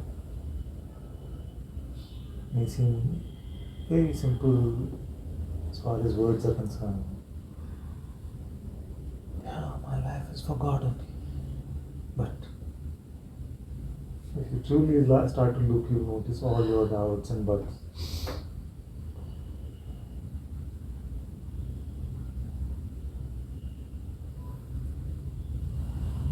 And because Satsang, all of these things, books are so widely available today, it's become part of our regular vocabulary to say surrender, inquiry. But each of these are atomic things. They roll out of our mouths very easily. I just surrender everything to you. Or I am inquiring into my reality. Each of these, either of these, are atomic things. You change your life with no recognition of what they left behind. Yeah, surrender should leave a complete annihilation of what you took yourself to be. That is a true surrender. A relentless chopping of the false self is an inquiry. But that can only happen when you switch sides from me to God.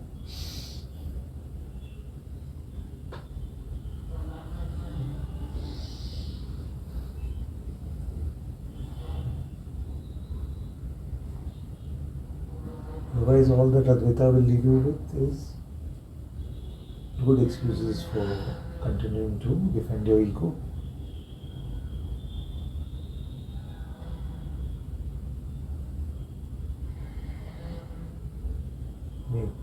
And maybe some claims about progress or something like that. But till your life doesn't become about God and God alone, you not scratch the surface of spirituality.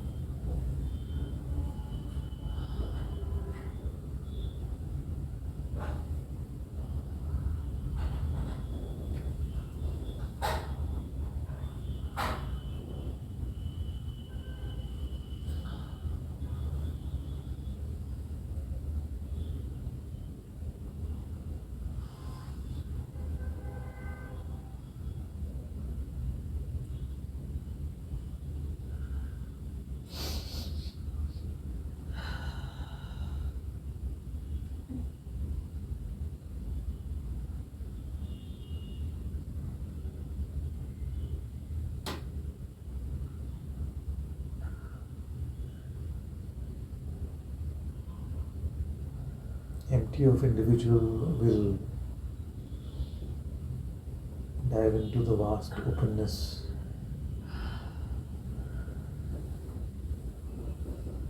That is your true life.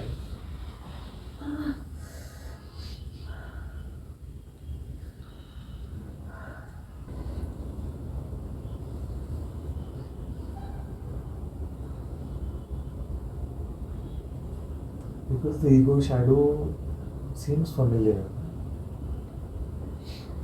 That may even now seem for many of us to be the more comfortable option.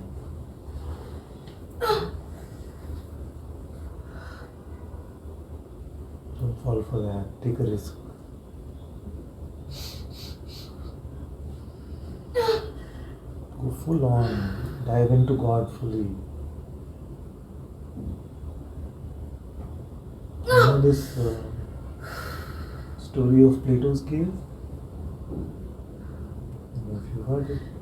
Where there were these prisoners and they were facing the end of the cave. So the sun was behind them. And they were tied up and they were facing the end of the cave. So all they saw were the shadows during the day. Shadows. And they started to mistake the play of the shadows to be their true life. So they would look at the shadows and feel like this is a good day, a bad day based on how the shadows were and what was playing out. Then by grace or something, I don't know what Plato called it, one got free. One got free. And he ran towards the edge of the cave and looked at the sun for the first time. Initially he felt like he'd gone blind. Just too much to take.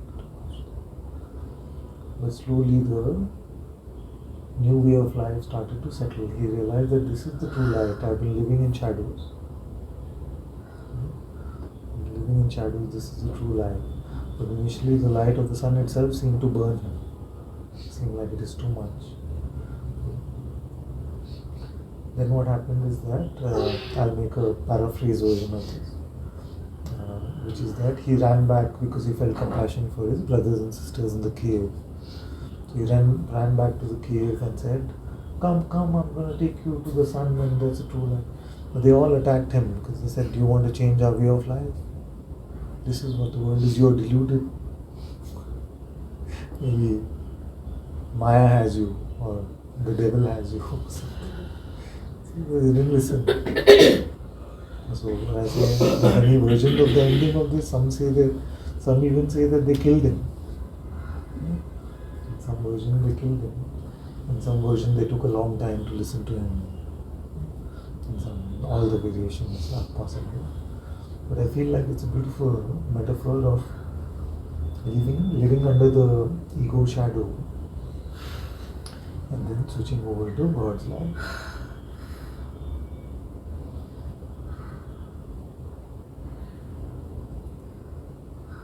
If you try telling your friends, we know what they're going to say. We know what they're going to say. They're going to say, you are deluded. All of us can't be wrong. The whole world can't be wrong. You are deluded. They value their belief systems more than your testimony of the truth. Which is fine, that is normal human nature.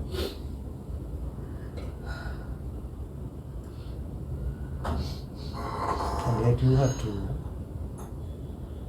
in spite of all these apparent challenges,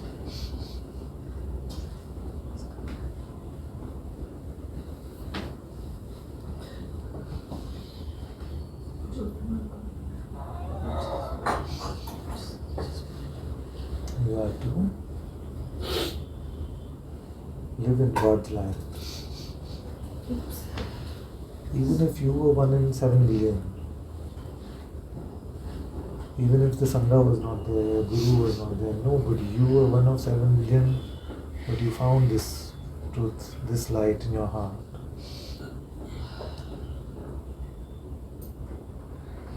I would implore you not to give it up, not to give it away.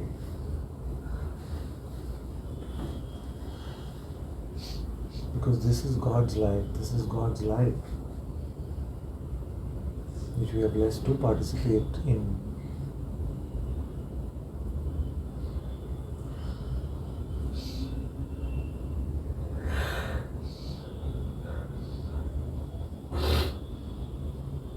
So don't get distracted off this because of small turbulence along the way.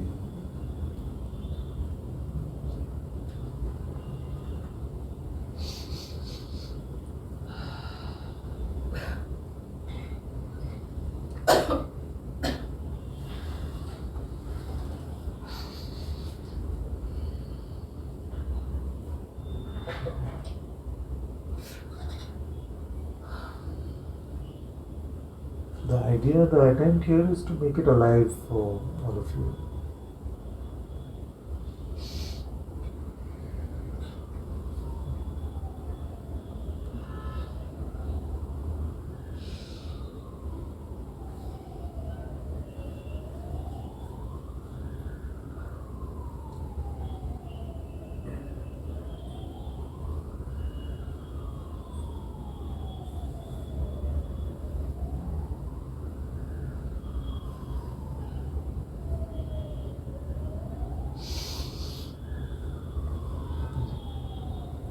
But more than the world, and this is the last thing I feel to say, more than the world, the trouble will come from your own allegiance to me.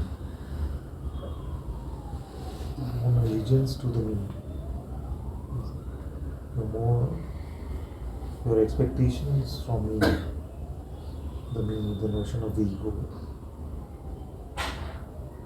without which the world has no power over you.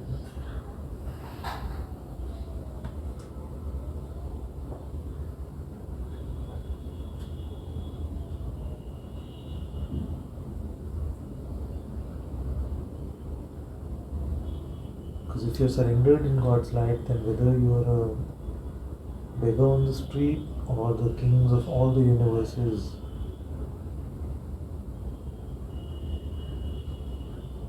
it doesn't really matter.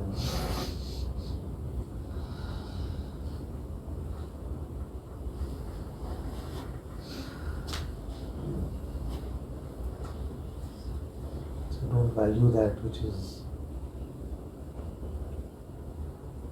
going to die anyway.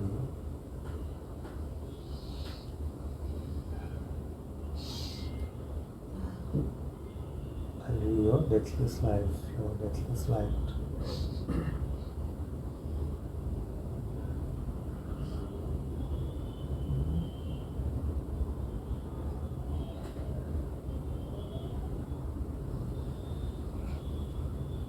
And don't allow your mind to trick you into postponing this.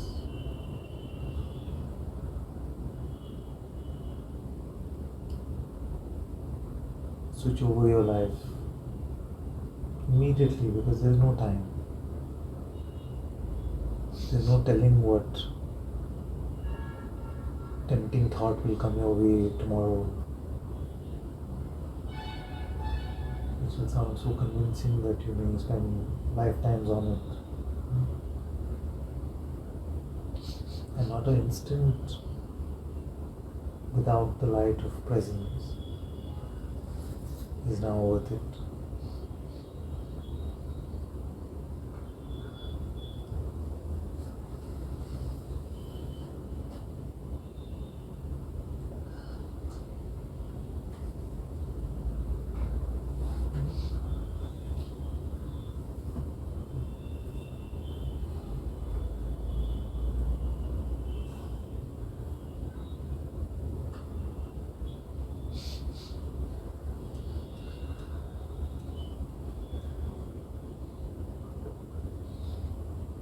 So if you're waiting for your job to be settled, or your marriage to settle, or your relationship to settle, or your money to settle, or your body to settle, or something to settle, notice that it is an attack on you. It is an attack. It is not just a mind trick, it is a mind attack.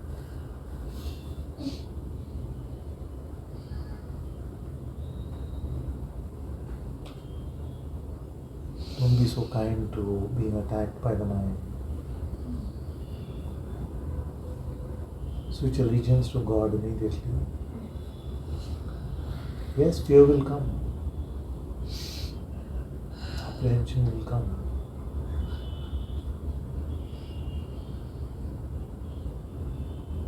But it has become, because the building is being reconstructed over true foundation now.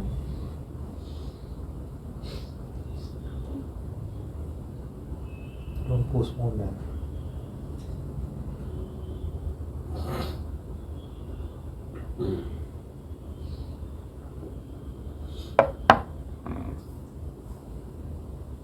If it is auspicious, God will still want it. What is the fear about?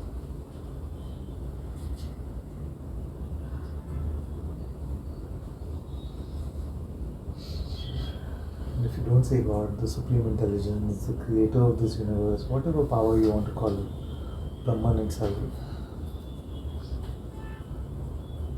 if it's auspicious, what are you losing actually? Why will God not want the auspicious?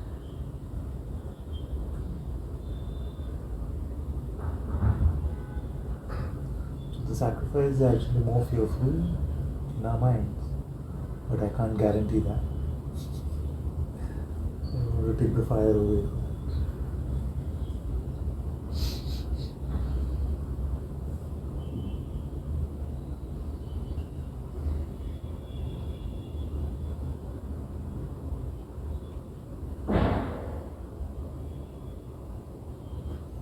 So what then? Any questions? It's all clear? Everybody is living in God's light now?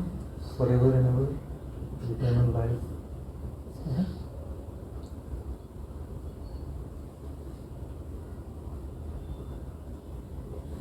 Here's the bird. This child. Your face was like saying as if you have a butt. but yeah.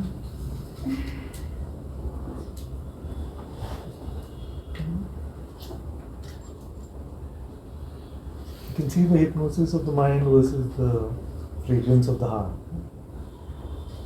Just that smelling is good. You can smell the difference. You should be fine. Reduced to the fragrance, the light. What is that? Lightness of being. Which is not just ease, but also there's a light which you experience.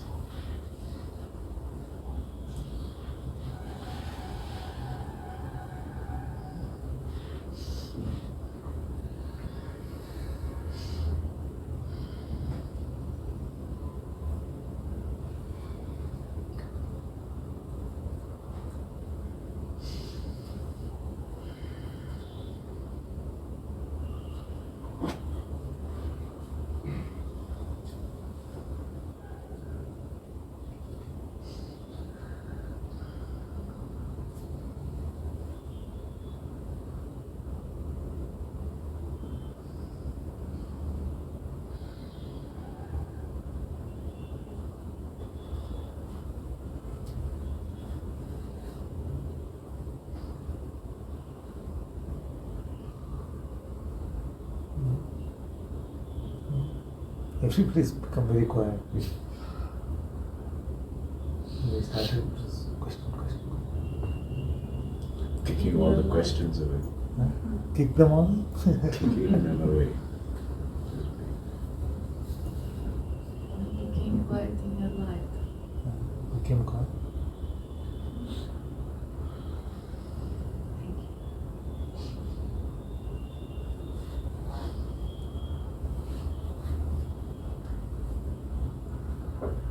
What is the determinant of auspiciousness?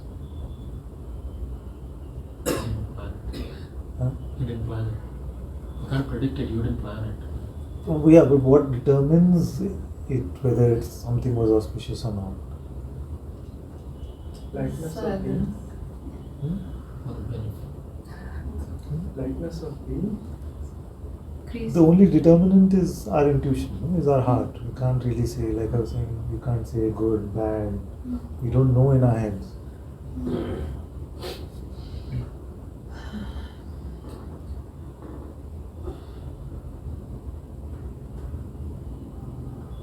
So if it is God's will, it is auspicious.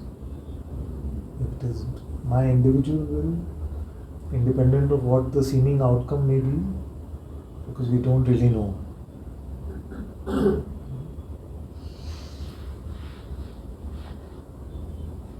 There's a feeling of peace. Feeling of peace is natural with the heart, yes.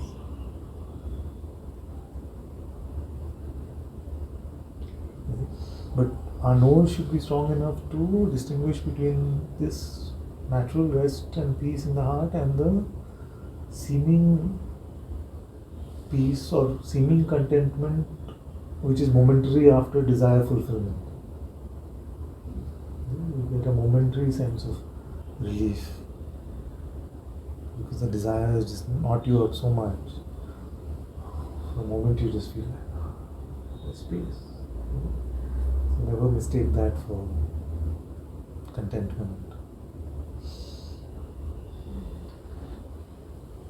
So means that like a you said peace, and I was going to say contentment. There is no desire, but that can also be like when desire is fulfilled. You have that same.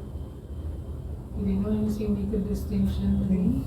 Because as we saw in the earlier conversation, desire is a tricky word. So you can say God's desire is worthy desire, or God's desire is worthy guidance. God's will, God's desire. Because one way of avoiding the heart is to say, but that doesn't want anything anyway. And you see this? It's a very subtle trick. That's why I'm saying it's a master craftsman. Why go to the heart? I know it will say nothing. I don't want anything. How can the heart want?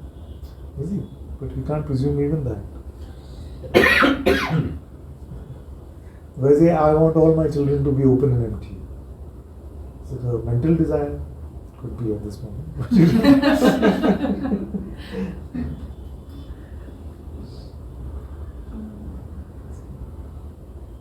That sword which you said, how do you There's so know? many provocations which come in satsang, invitations, prodding, provocation, it comes from the heart. So then it's a very convenient tactic of the mind to say, no, heart won't.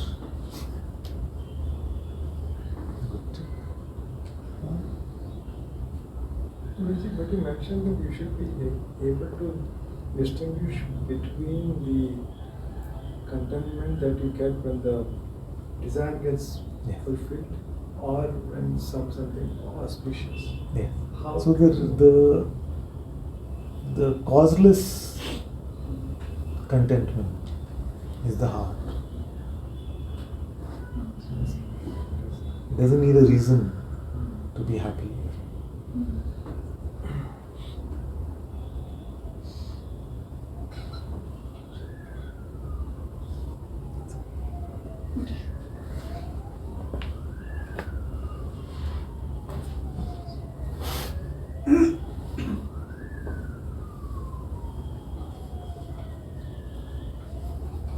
Anyone feel completely alien to anything I've said today?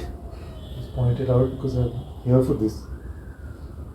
When you said to make that quantum leap, where as awareness, We had leap after leap. no, 7,007 things all at once. Yeah. I mean, like the mind can't really know that. But you as awareness can know. That was it. Still, I'm trying not to move the head to see it. Yes, you in your manifest beingness can know all there is intuitively.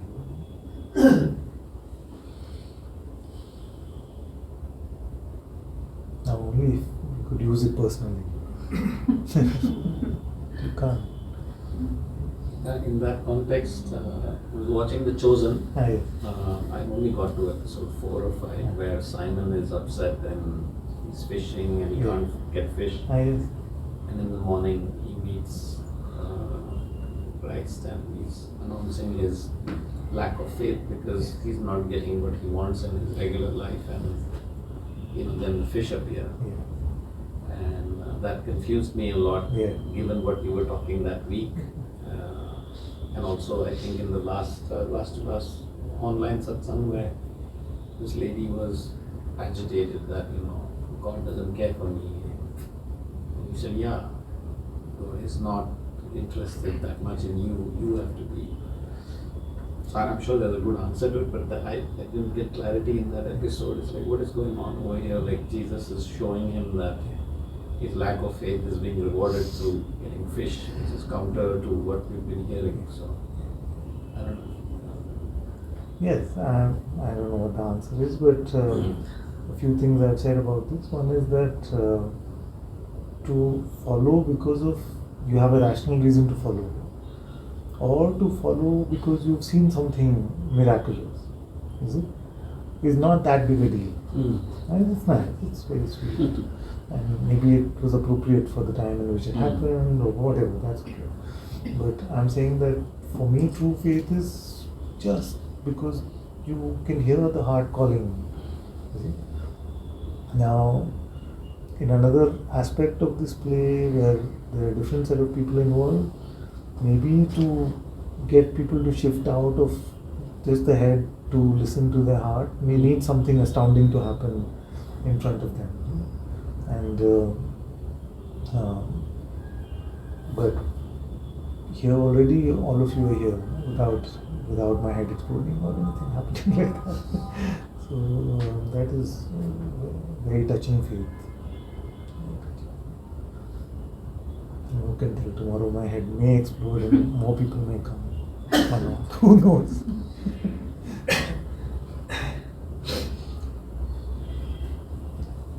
See, normally if I watch that episode, I'd be a little agitated. Like, how can you do this? Or, it's counter to what father But, said. And no, where, that day I was like, let's "Chalo, explore keep that it, also Brenda." in the sense that grace, like miracles are grace, no? Yeah. So grace is not deserved. Like we cannot point a rational reason to why somebody gets and somebody doesn't. There was an incident in Guruji's Satsang in Rishikesh. Yeah. He was pointing and there was a lot of noise outside. Yeah. There was the music. Yeah. And he was right about to say the word and it comes down to something about silence. Yeah. And the music just stopped. Stopped. That second, it was I just so remember. synchronous. Yeah. There were moments like that also where somebody's questioning, Guruji is really focused and then there's sound outside and then his finger moves and the sound closes. Yeah. It's just a coincidence possible. But it just seems like, wow, we did it. So like, it's very It's worth exploring what coincidence would be actually. And What does even that actually I mean? remember, Father, were you there when that we had that satsang where he had it on the banks of that whatever that hotel where his sister was, and it was raining so hard, Yes. and it was rising, the water level was rising, and then as he settled down at all, everything just stopped. Rain stopped, it was like, okay, now we know satsang is going to stop.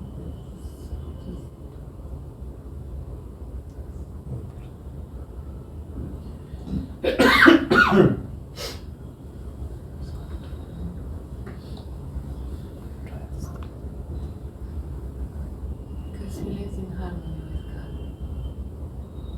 The minute you put a because is problematic. Yes, yes. If you start to understand grace, then you get bigger grace to happen. I really liked that point that you were mentioning Wednesday satsang that be so invisible to yourself that you literally have to strain yourself to find, and if a genie comes and asks what you do really want, you really will have to struggle to find, okay, do I really exist to even know that? So,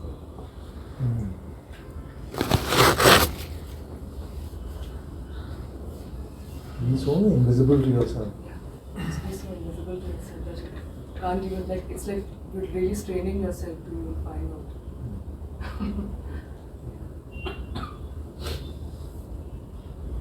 Guruji, like today you started with very basic thing to the different level with the magnanimity of the gods. You covered lot of levels. Yeah. I was able to resonate with everything, Yeah. but the fear has not moved even a centimeter. Fear has not gone up also. That's good news. In spite of hearing such big things, the fear continues to be the same. I mean, is that That's another way of making the same report.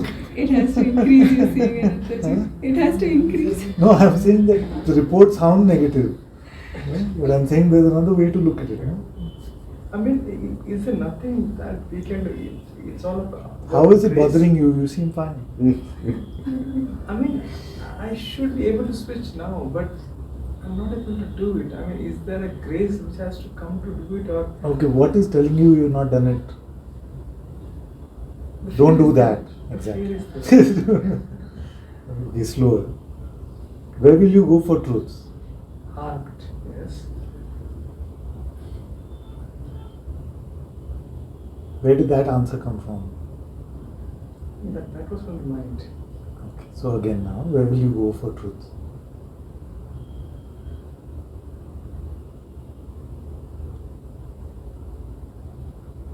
But is very strong. But it's just a thought, no?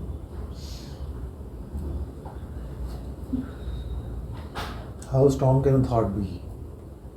Can it be stronger than the presence? Can it be stronger than the space in which it is appearing? Because you are that space.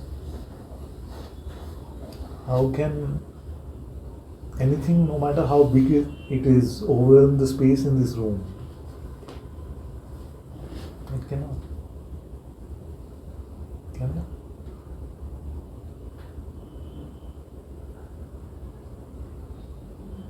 But again, if you can, it's okay. don't get overwhelmed also, because some of the children here have been here for like 10 years, long times. Don't, it's seeding into you very well. It's good.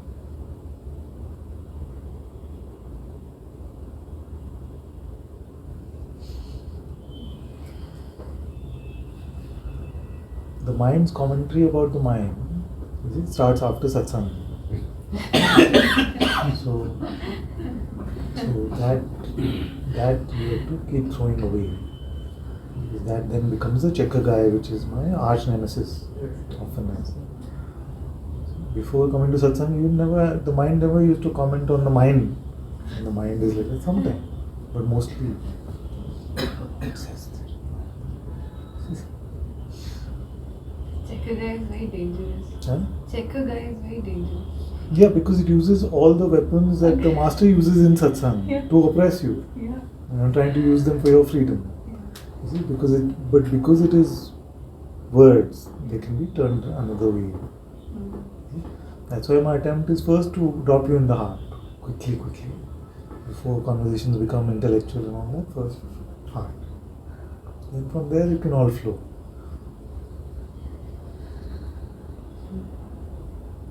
Otherwise, even to say it's very dangerous is the same one, the same guy. Yeah. You smell it so nicely, Ananta. You smell it so nicely. And you're used to it. When someone else is speaking, it's easy for us to recognize. When it comes to ourselves, it's not so easy. I used to joke about this often. Anyone saying anything in satsang, everybody else is like, why can't they just drop it? He's saying so often, drop it.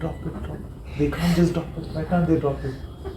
And then their turn comes and they're like, I have something important happening, and everybody's thinking the same thing about them. You're right. We lose objectivity about what we are identified with.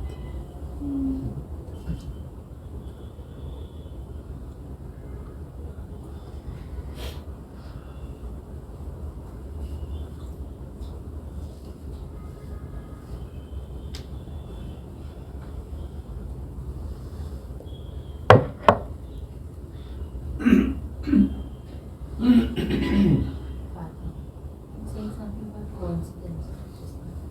I was saying that just a made up word. I mean, every word is especially so.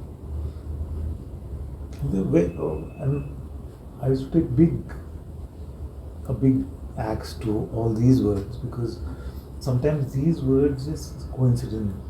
You see, we just label it and then we don't explore anymore.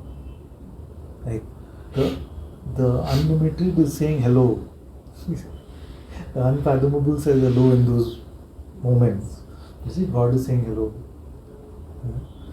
And the mind will just say, oh, coincidence. We made the unfathomable fathomable by calling it coincidence instead of really exploring. How do you stop this? Recording of satsang from the beginning. Any satsang actually, the last so many years. How do you stop this interpretation sometimes? Any satsang.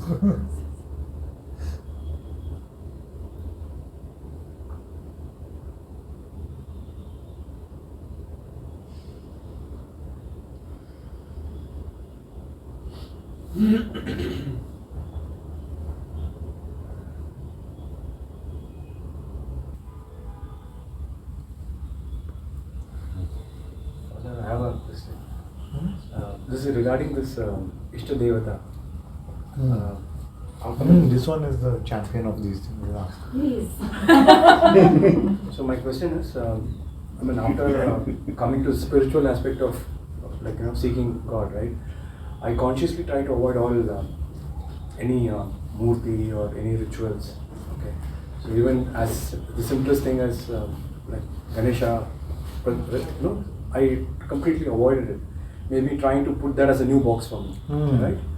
So now my question is, recently when I went to Chennai, my parents had taken me to my village and So somewhere there was some deep connection. I couldn't understand or explain also. And of late I realized that without my knowledge, in the family, it's like, people call Hare Krishna or Jesus, right? The same way I used to call the name of that God, and it's just so subconscious. What would you call? How would you call? I mean, in the male form, it is. We call one is Mariata. Mari is water. Aman, female, the river, something related to that. And another one is the male form of Shiva. Okay. So my question is, when I started, at some point of time, I somehow realized that no, I'm already connecting to the highest, which is the unknown, unmanifested, right? In Hindu philosophy, it is called as the Parabrahma. So I used to have this conflict within me, like, am I abandoning the smaller gods for the highest? And when I went and I could have this very deep connection and love for that, and somewhere it was like I can't explain. A lot of guilt came up, right? So the question to you is, throughout the journey in my life, I've probably been to many places, many things which has taken me to you right now. Now, when I take a position of abandoning, or rather no, to all the other forms, somewhere this guilt trip is coming in. I'm feeling very sad. Like homesick. When I say that this is the highest and I don't want anything else. So I just sharing it. I just want your light on it. Yeah. Thank you.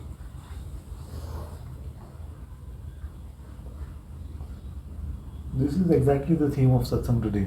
So it connects well with that.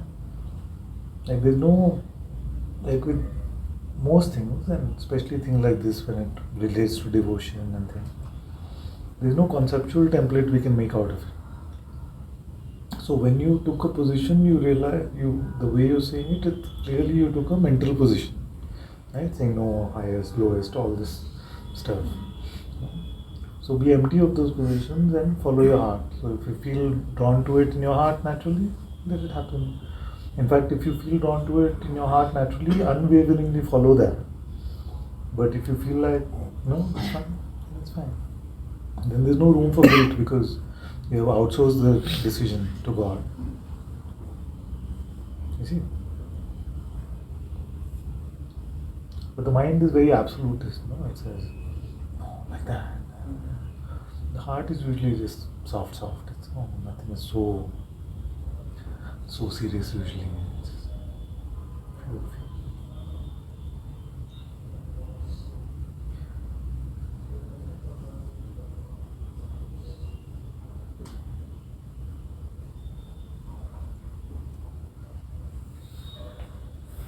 The mind may seem to give you quicker sort of responses, but they're just like fast food, too many calories and no nutrition.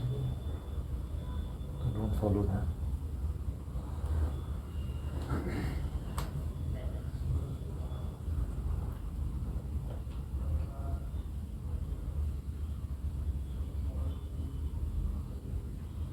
Live from the heart, live in God's light. That's what I mean by strong foundation. Otherwise, just questions like this can become so powerful in our life and cause guilt and not needed. Because right and wrong, good and bad can only be determined by God. Only in God's will, not individually.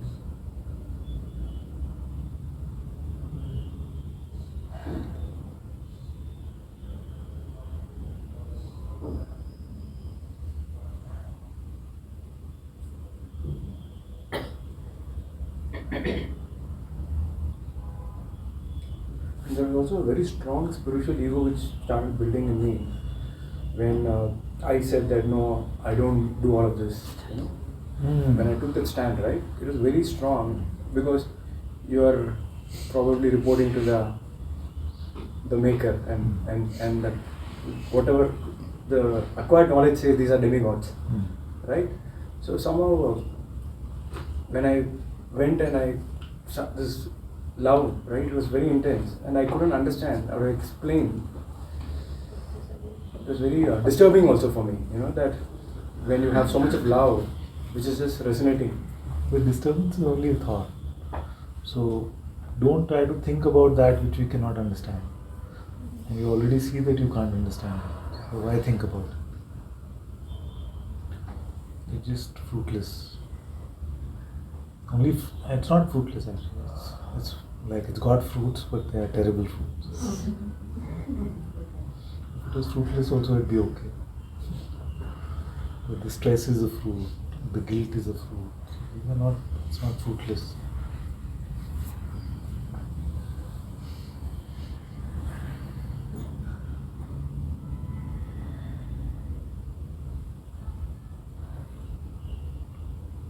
And those who are finding the light within have no excuse not to follow.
But when you watch those episodes of Chosen, like I don't understand too much of the biblical and the pre-biblical references, but what becomes so evident is that like the theme that runs through is so much hardship, physical hardship, that 2000 years ago they were living in that, and yet they made so much of room for the unseen and the formless.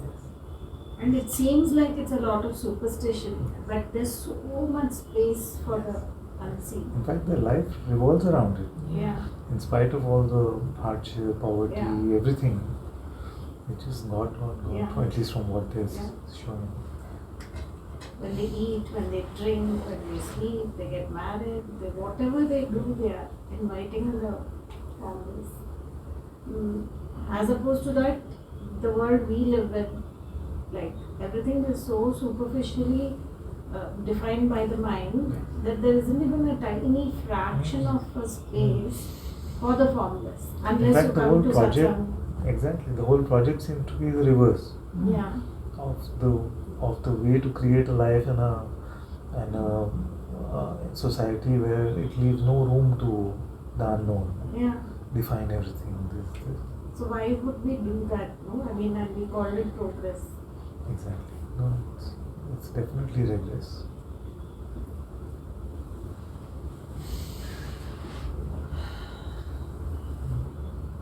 I can see how it looks like progress to some. They feel like they have more control.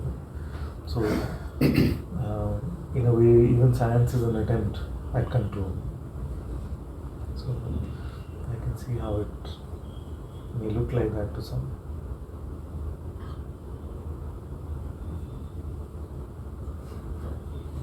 The human condition actually is a very strange one, because perceptually also we, like anywhere we look, we are not able to fathom. Like infinity surrounds us everywhere. We look up the sky. So, we can't really make sense of it. And we really look in any direction, we don't know. And yet the attempt, we've been given an intellect which tries to make sense of boxes of everything, to try and exert authority. And what a sign of arrogance it is to really say that I know best for me. Although I can't make sense of a single thing, and still I know best for me, which is a denial of the infinite presence in our heart. So this ability to play in this way, I don't know if that entitles us to some placing in the food chain, but it is unique to us, I feel.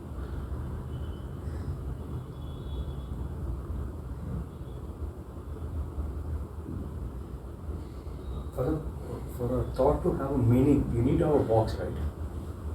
Without the box, like an operating system, it does not have any.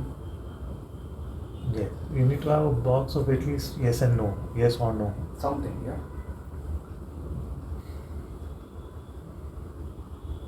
I think that's when the mind is very strong to come and put a box to, even when the heart is taking us, but still it just wants to put a box. That is the main time where it will come.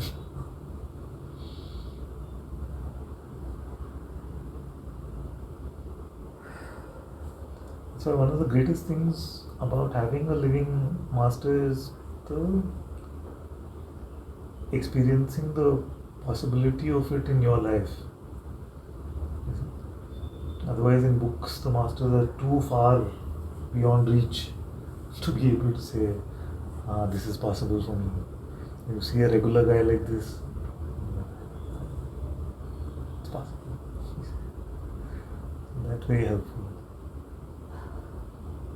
That's why I don't like too much that,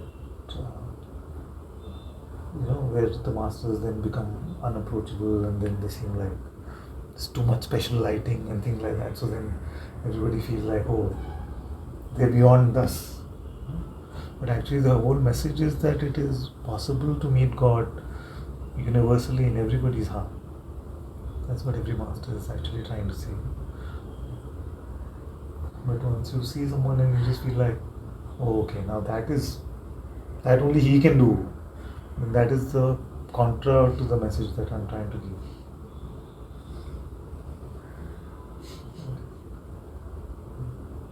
Some happen by virtue of the following growing too much, so then it becomes difficult. Some happens by design, where the spiritual ego starts to play out and say, okay, the guru ego can play out and say, there's something really special about me. The instant you start to believe that, trouble. The minute you take it out of if you're going to put it in a box, don't put it in the box there. There's something about me. Only put it in the box where God has been kind. God's grace has been kind. Otherwise, before we know it, we are driven by ego, by arrogance, spiritual arrogance.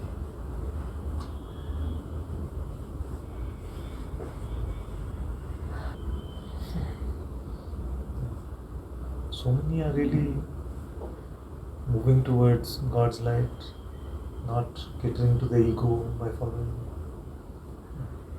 It's very rare in the history of the world.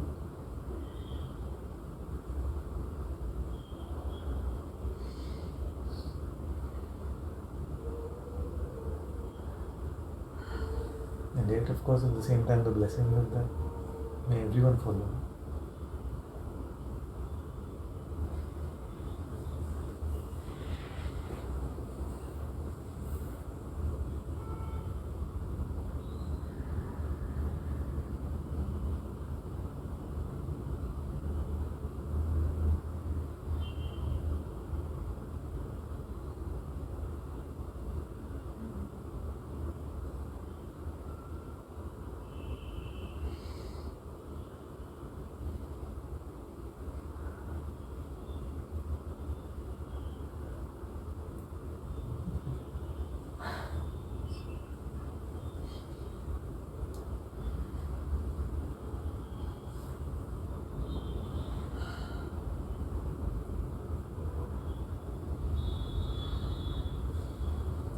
always does take sacrifices.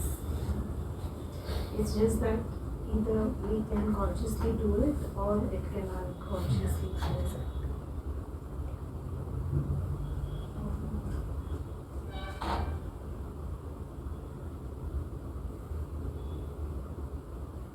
Sometimes we notice that the heart is a little ahead of the world, like the world of perception seems to take some time to catch up with what the heart is already saying. So that's why I was telling some of them the other day that yes, of course, that which you perceive is the will of God alone. But to meet the will of God directly from God's mouth is much better in some way than to meet it through the projection of God.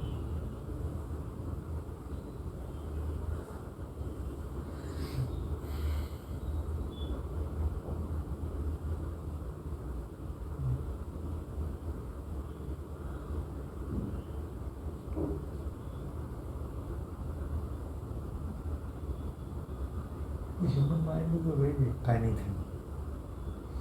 It's very easily shocked out of place. It's so unstable. But still enjoy the wonder of everything. The wonder of your own creation, actually. The creation of God's light in your heart.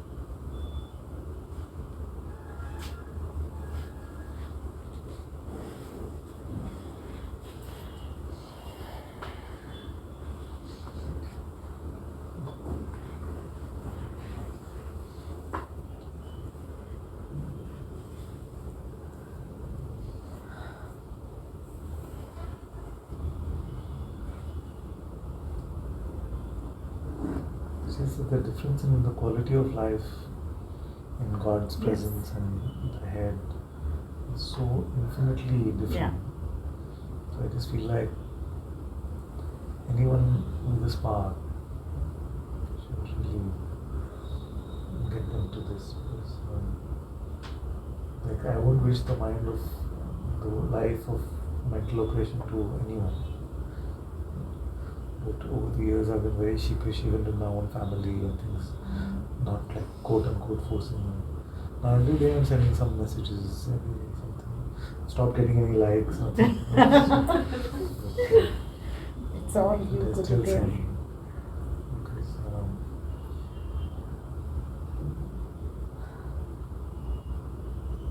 there's a point till which everything sounds conceptual, even God and all of this stuff sounds like it's belief business. It sounds like it's belief.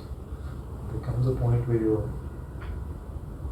squeezed to such a point that you look for something and then the words start appealing and we can't predict when that point will be for whom. So